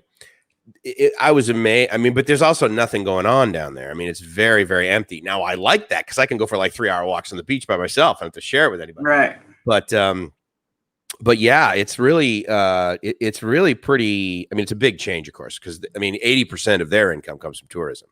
It's not that high in Pattaya. It's high, but it's not 80%. I mean, it depends where you are. I mean, Beach Road, yes, 100% of that is okay. But there's there is still that mall there, and people are still shopping at that mall for shoes and that sort of thing in Central Festival. So, but I don't know. I'm going to go to Koh Phangan on Monday, and that'll be interesting. One of my friends labels that place as the most beautiful beaches in Thailand. So I'm like, okay, well, we'll see. But exactly. But you've been to Koh Chang, right? I have not. Okay, so what are the islands that you've been to? Because I know that you talk about the ones off of Pattaya, but what are the other? Are those mainly the ones you've been to? Yeah, I've been to those, and I've been to Koh Samet. Okay. I believe that covers all of my islands, if I'm not mistaken, because I've been to about 4 or 5 that are off the coast of Pattaya, and then I've been to Koh Samet. Koh Samet is the one the ferry's right there at Rayong, and bam, you go straight out, right? Yeah, Bonpei, yeah, Bonpei, Bonpei, yeah, yeah, which is in the Rayong province, yeah, yeah. How big is that? Is that that's bigger than it's bigger than Koh Larn, right? Yeah, it's bigger than Koh Larn, but I don't know. We didn't walk the entirety of Koh Samet. We took a day trip down there to Koh Samet. So I really can't answer that question 100%. To me, Koh Samet is a very small island.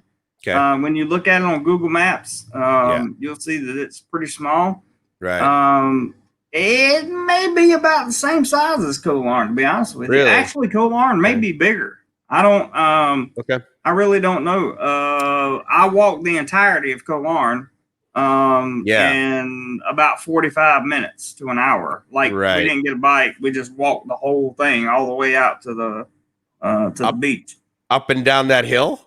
Up and down the hill. Yep. Dude, all the way to the ferry. Good for you. Yep. And all the way. And Yeah, there's only so much. I mean, after day 3, I was like, okay, I've done everything, and I've done a couple things twice. Been to this Yeah, beach for sunset, go back at sunset. yeah. But yeah, that was pretty done. But Koh Samet, would you say the same thing? I mean, like 2-3 days, and it's like, yeah, I've done everything here. I think Koh Samet's an entirely different animal. Okay. Koh Samet doesn't have like any, to the best of my knowledge, I'm not aware of any red light stuff on Koh Samet. Koh Samet has one of the most beautiful beaches I've ever seen in my life, in Ah. terms of sand and the water, clear water. It Well, was just where's absolutely breathtaking. is there a red light area in Koh Larn? I mean, there's like live band bars, but I didn't see any red light area. I'm not sure about red light areas in Coal Barn. I would imagine Okay. there would have to be because they got permanent residents that live on Coal Barn, Right. and Hmm. a ton of tourism. So it just kind of makes sense. Yeah. But to me, Coastal Met is that place to go to just Damn. Okay. relax, Nice. because there's no like I have pictures from Coastal Met. I got the video from my Coastal Met trip is up on the channel. Okay. And you guys can watch that anytime. But the I was happy with Coastal Met. I was happy Mm-hmm. with Coastal Met. It's not a place that I would spend a lot of money to go to for a weekend trip, but that's because it doesn't have certain things that I would want on Mm-hmm. vacation. Okay. If I was going to take like my girlfriend or something like that to on vacation, if I had a girlfriend, we would go to The night's young. Coast. No, yeah, the nice end. Coastal Met would be a great place to go. Okay. Great place to go. Because Gracie and I went to So, Koh Si Chang, and then I went there by myself too. Koh Si Chang is over. It's right off of Sriracha, right?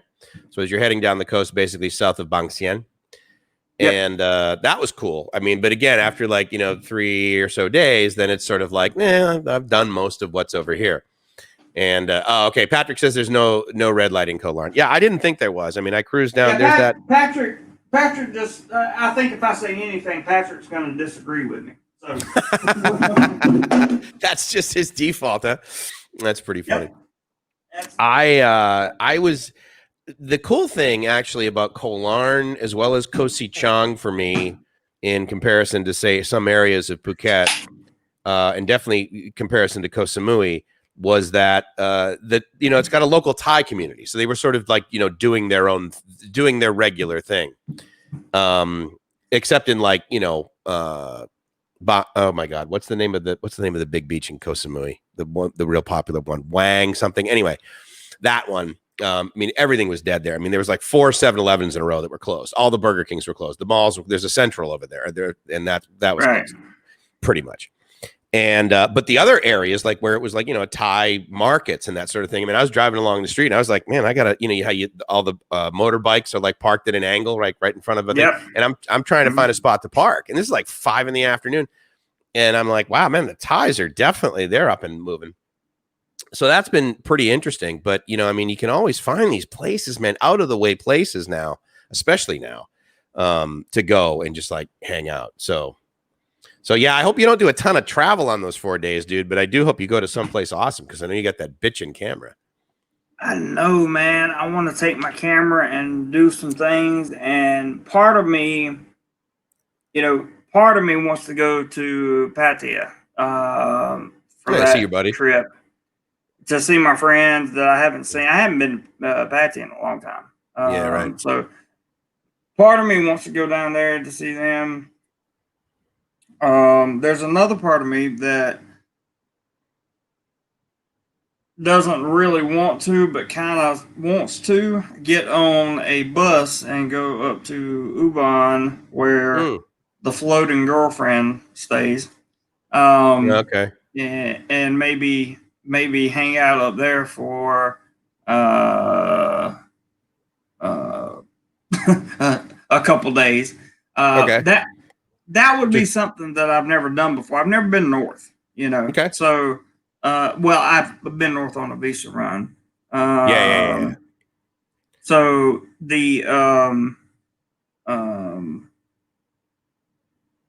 going up north would be something different for me. But again, I don't want my followers and the people that contribute to my channel. I don't want them to think I'm using travel funds to go see my secret girlfriend. You know what I'm saying?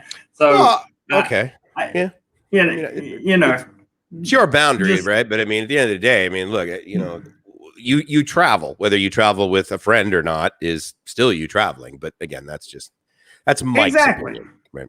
Exactly, and I agree with your opinion, but the some of the other places involved, if I go down this or the other side, the eastern side of Thailand, I've been to most of those places as far out or as far down as Koh Samet. So I would have to go to like Koh Chang or Trat or something like that. Yeah. To get that's a lot of traveling, I know. And then if I want to go the other way, I would love to go to like Samui or somewhere like that. That would just be a dream come true, but don't have the funds for that. Samui is doable actually without a lot of money. Because I mean, for the price, I'm talking about getting there, getting there. I mean, your taxi from Bangkok to Pattaya is what, 1,200, 1,300 baht, that sort of thing? Something like that, yeah. Yeah. So, I mean, you can get an Air Asia flight for that, round trip down to Surat Thani, and then from Surat Thani to get over to Koh Samui, you're looking at 400 baht each way for the van/ferry. So, I mean, at the end of the day, the cost to get there versus getting down to Pattaya. Now, you've never been there. So you can go to Pattaya with your eyes closed and be like, that hotel, this restaurant, boom. You're like, I'm going to spend 700 baht there. I'm going to spend 125. I mean, it's default setting. You know it. Exactly. And I don't know about you, but like the first time I go somewhere, the most expensive. Yeah, absolutely. Because you don't know. Yeah, because you're figuring stuff out. You don't really know exactly what to do. So if I went to Samui or somewhere like that, I would prefer to go with somebody that's been there before. You know what I mean? Oh, okay. Is that nice. Yeah. So if I travel, like when I went to Hua Hin, I went with somebody who has been there before. Okay. And got it. because of that, let me squash this real quick because this is irritating me a little bit. Oh, okay. Patrick, I was joking. I don't care if there's a red light district on Koh Larn or not. I don't care. Also, your JP Morgan experience, I don't care about that either. I care.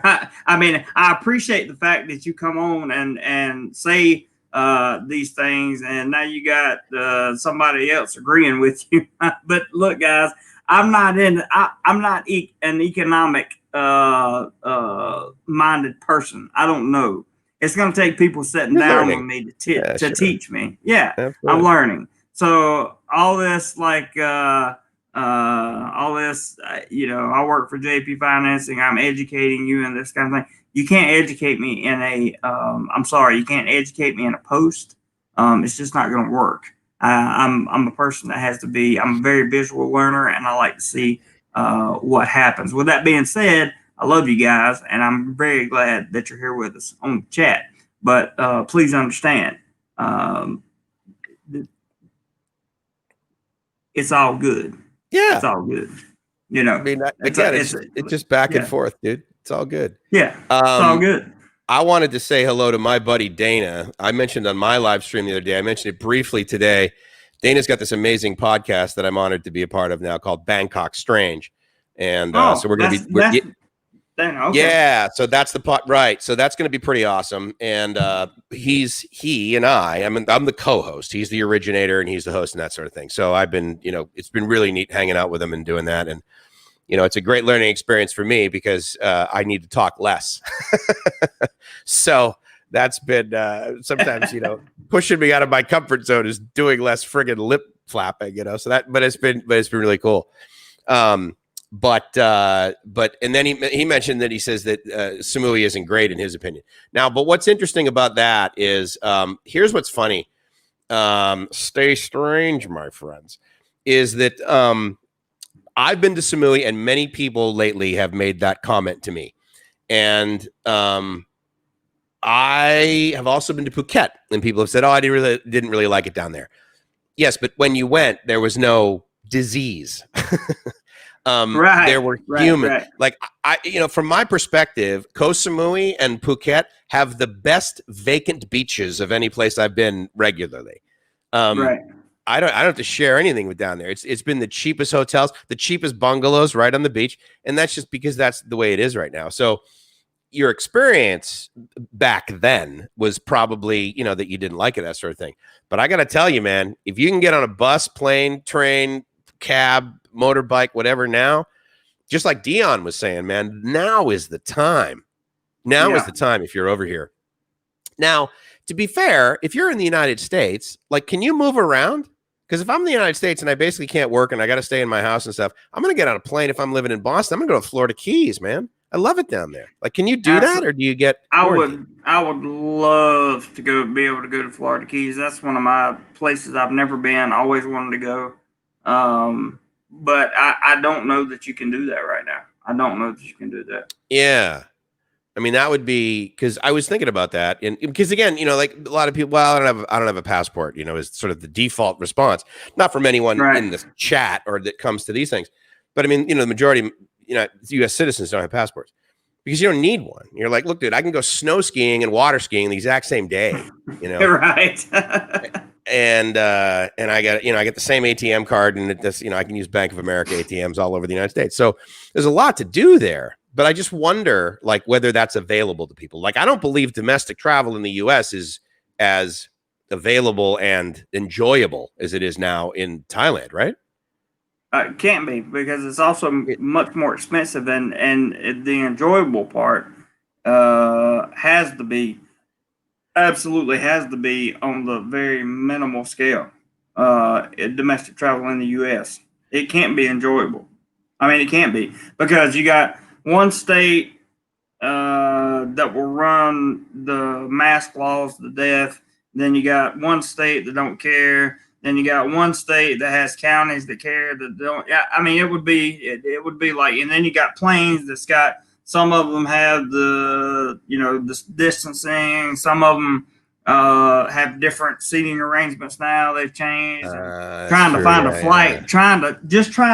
flight to go to where you want to go would be a problem right now in the U.S.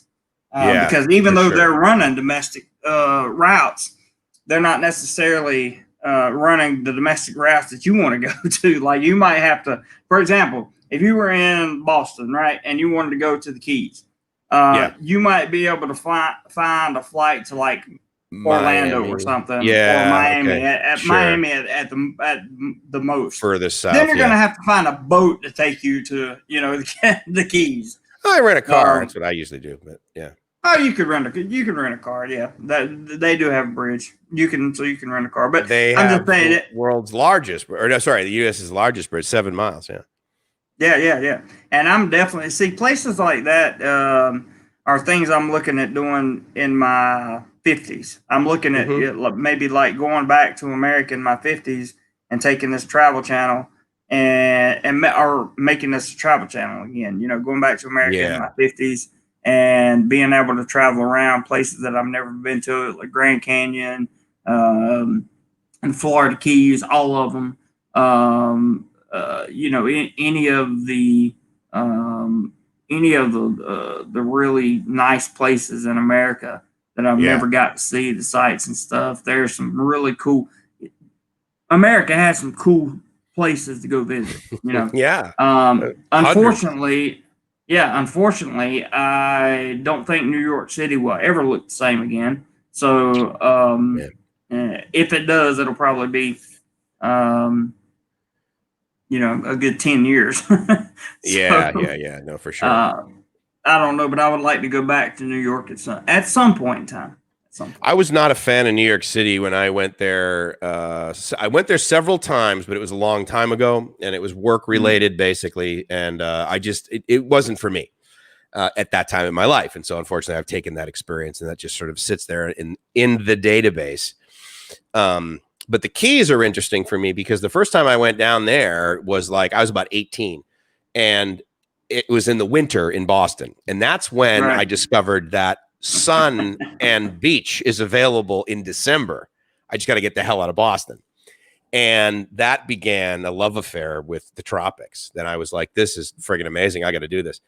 And so it was neat, though, that I could do that in the U.S., right? I mean, it was a 27-hour drive because I don't know, we justified doing that instead of buying plane tickets. I'm not quite sure why, but, we were 18, right? And full of Jolt Cola. So we're like, let's do it, road trip.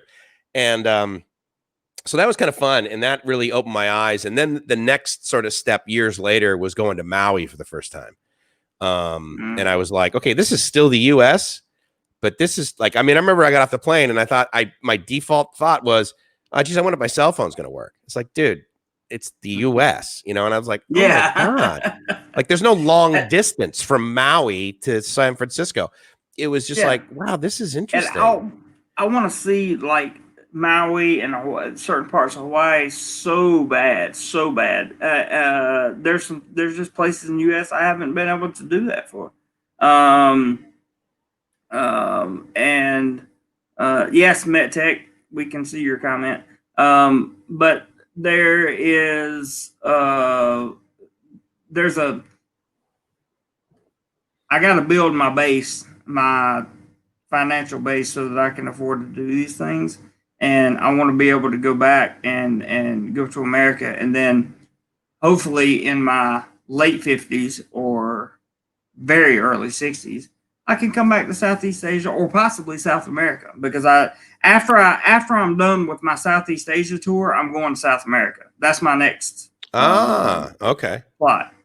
So I definitely want to go to South America because I have so many friends that are from either Mexico or Central South America in the States. Okay. And I would love to go visit. I want to see Colombia and different cities in Colombia. I want to go to Brazil. I want to go see. I want to go to some of the odd countries in South America too that most people don't go to. Like just Nicaragua. So I can see. Well, Nicaragua is Central America, isn't it? I can't remember.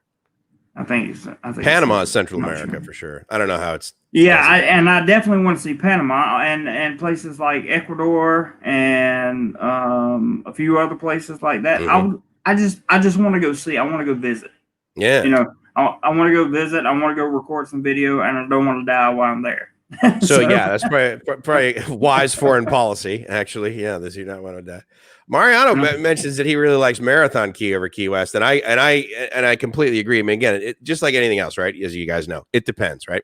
So if you're sitting there and you're like, well, I want to go to like bars where they drink basically 24 hours a day, and it's ridiculously touristy, then you're like, okay, well, I got to go to Sloppy Joe's. I got to go to Sloppy Joe's in Key West to tell everybody that I've been there, and then that way I can justify my alcoholism just like Hemingway did. And I like that. Yeah, and you go to the pier and stuff, and you take a picture near the southernmost part of the continental U.S., which is that buoy that's very famous that people take pictures of. And but that's really cool. But it's very busy, very touristy, and very expensive. I think my Airbnb there was like $380 a night. It was a 1-bedroom, second story. Gosh.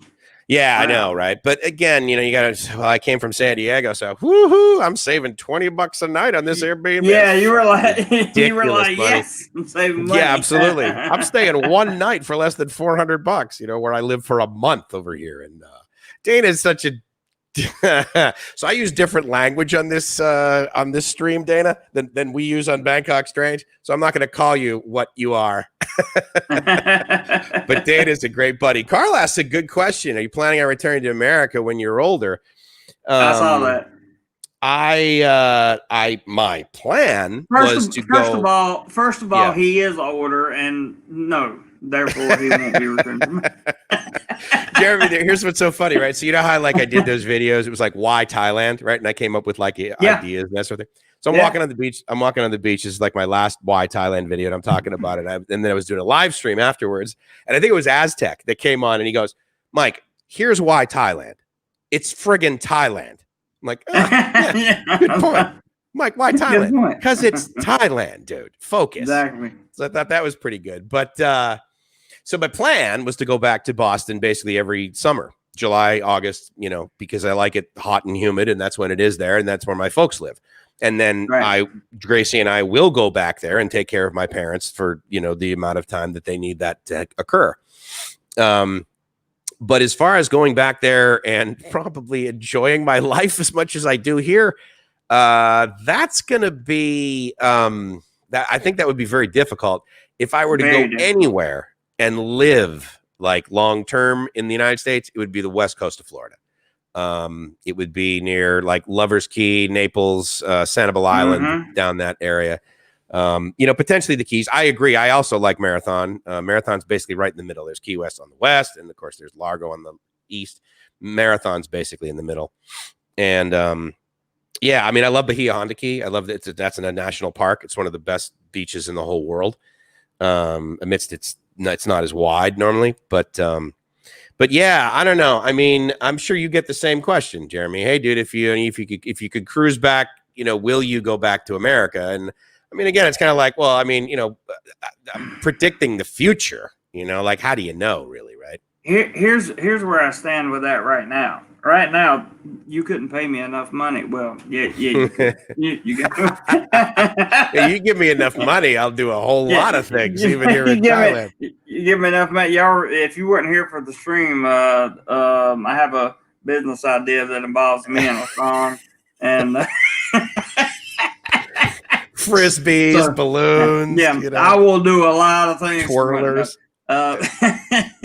But right now, I have no desire to return to America at all. That was what yesterday's live stream was about. And, no desire to return because I have everything I need here in Thailand. I have a job, I have good insurance, good health care, have a nice place to live, even though I need to clean it up. We're going to skip over that part. And,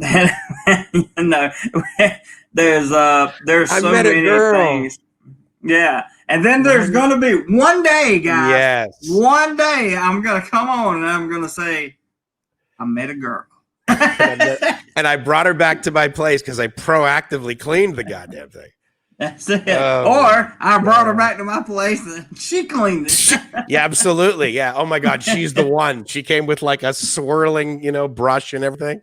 I swear, man. I remember yellow rubber gloves. I have a friend that is a girl in Pattaya, and she would come over and hang out or whatever in the hotel. She'd be like, "Oh my God, let me clean this. Let me clean it." I'm like, in the hotel? In the hotel. I'm like, you're in a freaking hotel. They're gonna come clean it anyway. She's they like, got yeah. And I was just like, wow, that's you know what? Lee did the same thing. I just flashed on that. I stay in Soi 5. And so we stayed there. And then in the mornings, I would go meet some buddies down basically off of Second Road, where the McDonald's is at Second Road and like Soi 13. Yep. At that Albon Pan and that circular. What the hell is that thing called? That mall there. You know what I'm talking about, right? Yeah, I know exactly where you're talking about. Yeah. Yeah, I know. It's anyway. Yeah. So near there. I know where you're talking about. Yeah. So I would take the bot bus down there and walk, and then I would come back. So I come back like, I don't know, like 2-3 hours later, and Lee's there, and she's got the air conditioning off, the windows open, and she's borrowed one of those brooms that have like the fanted bottom, it like goes, and she's sweeping the floor. And I'm like, honey, you don't need to, like, they have people. And it was just, she just does. I mean, and honestly, that's, I think, maybe the other one of the things why Thailand, because I mean, you walk down the sidewalk on Sukhumvit, it's clean because the store owners every friggin' morning, they're out there sweeping this thing. Like, they're like, oh yeah. And I've been in places that have dirt roads. They sweep the dirt. They do. They do. They absolutely do. That's a big difference between Thailand and the Philippines too. By the way, that's a stark contrast. With the garbage in the Philippines, I do not understand their obsession with keeping it around invisible. Even in Cebu, the streams that go through there that carry the sewage are open. Mm-hmm. I mean, it's a rough one. Let me get over here to a couple comments real quick. Do it. Dion says Phuket is awesome now. No tourists don't go to Patong now though. Let's see. Cody says, "Oh, he's talking about he'd feel safe in Thailand because of the lack of opportunity for natural disaster." That is true on one side of Thailand. You can always get an earthquake on either side, but for the most part, the Pattaya, Rayong side, all that stuff is pretty much not going to see a tsunami. Like in the eastern part of the Gulf of Thailand, you're pretty much protected. If you're on the western side, you already know that there was the tsunami hit Phuket and all that stuff. So that's open. Dion also says I'm back to though. Very unlikely. And by the time it gets there, it's hit some of the shallow waters in the Gulf, so it's probably slowing down and all that stuff. Dion says I'm back to Phuket about once a month. Come sometime, I'll show you it as a local who knows good local spots. That sounds good. I'd love it. Stuck says Sloppy Joe's in Key West, Florida was founded on the day prohibition was repealed. Wow, I didn't know that. I love that area and lived in Punta Gorda for a few years, but got tired of the hurricanes. Swirling brush and rubber gloves, I think that cost extra. The hurricanes are pretty bad down there. I agree. Florida, you guys have gotten real bad luck lately. I mean, and by that I mean in the last decade. But again, I would prepare for it. I mean, again, look, I grew up in New England. Okay, so like the disasters there were blizzards or whatever, and we would get hurricanes, not tornadoes, but that would come up the coast from you people in Florida. No, I'm teasing. But and in San Diego, I mean, there's earthquakes, and you get it's a different thing. You just get used to it. And I mean, I'm sure you don't get used to tsunamis, but one could argue you don't have those annually. In other words, they don't name tsunamis, and they switch gender every year because there's so many of them.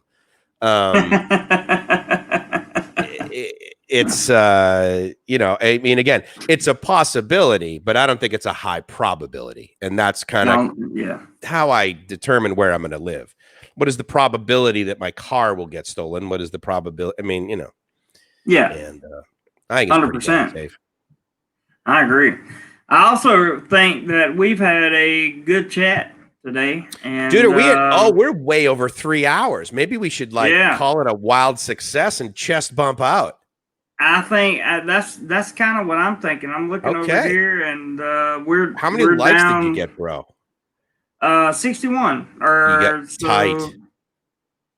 Got 60 in total, and that will be excuse me, 61 in total. That will be awesome. I'm looking at my stats here. 814 playbacks. That's good. Woo! Average watch time 12 minutes and 4 seconds. That's a beautiful thing. That seems low for a live stream, though. Usually I'm getting like 30 minutes on average. You do? Yeah. I don't. Well, my guys are used to. Yeah. I mean, I can tell you right now, I know exactly the comment I'm going to get from Aztec. Less than 4 hours. Mike, are you in a bad mood? Like, what's wrong? I just suck it up. I am actually going to try to start cleaning this place a little bit. Oh my God, here it comes. Next step, girlfriend. Good job. Next step, girlfriend. Yes. So I'm gonna give it a shot anyway, and see if I can move a few things and get a few things done. But the truth of the matter is, I will probably wind up laying on the couch watching YouTube. So just to be totally honest, whatever you do today. Yeah, that's right. Be sure you learn more, right? Do more laundry. Yeah, so for any of you guys that are on my channel over there, PBJ Time says make it 62. Thank you for the like, brother. I appreciate it. Stuck says, well, when you have a 12-hour live stream, Mike, ... It's coming. It's coming, buddy. I'm telling you. I'm sure it is. I'm sure it is. So everybody, Cody, congratulations on finally becoming a member of the channel, man. I love you, dude. And that's a real awesome thing for me. Also, just want to say for my stream to close out that don't forget channel memberships are available. You can contribute to the channel via PayPal link, which is everywhere right now. And we do have a 4-day holiday coming up in 2 weeks. And the more channel fund we have, the probably better, less stressed I'll be when I'm trying to. There you go. Show you guys some new content with the new camera. I vaguely shot just a brief piece of information about the camera. The last members only video that I shot it in a flat mode in the camera, which basically means there's very low contrast. Okay. And when I color graded it, it looked so much better than anything I've shot before. Nice. And it wasn't, and this is just a basic color grade. This is not like getting into the specific colors. Mm-hmm. So with that being said, I think that we're going to have some really good looking beach video or whatever the case may be. And there'll be pictures up and that kind of thing. So if you haven't subscribed, be sure to subscribe to my channel. I would appreciate it very much. And that way you don't miss any content. Be sure to go over and click the bell notification so you get notified when I put out content for sure. Also, I'm going to try to put out a video sometime this week, but it may be a members only video. I don't know. I have a full week of work, which doesn't make me happy at all. So that's my spiel. What you got, Mike? Well, I want to thank Mike first. I want to thank Mike for doing this. This is I don't know how long season 1 is going to last, but I'm back in town on Sunday, man. So we could definitely do it. I'll plan it a week from now. Yeah. So absolutely. Episode 4 next Sunday. Yes, the episode 4 is coming next Sunday. Tomorrow I get on a plane early in the morning and I head down to Surat Thani. From there, I take a van over to the pier. And then from there, I'm going to Koh Phangan, and I'm going to be there all week. Now, that said, I also only thought I was going to be in Koh Samui for 3 days, and I ended up there 10. So I'm told that Koh Phangan is even more beautiful and has less like tourist nonsense. So who knows? It could be 2 weeks. I don't know. I do need to get back up to Bangkok definitely to deal with my my upcoming visa, but I'm probably not going to be needed at the BOI for at least 2 weeks. So anyway. With that, I will say, hey, thanks a lot for coming by. It's Mike's from livemyassoff.com, and I hope you guys are living the dream, because if you're not living the dream, then you're definitely doing it wrong. Jeremy. He's got a good point. So I'm just going to say this. Whatever you guys do today, be sure you do more life. Do more life. See you guys. Peace out, guys. Peace.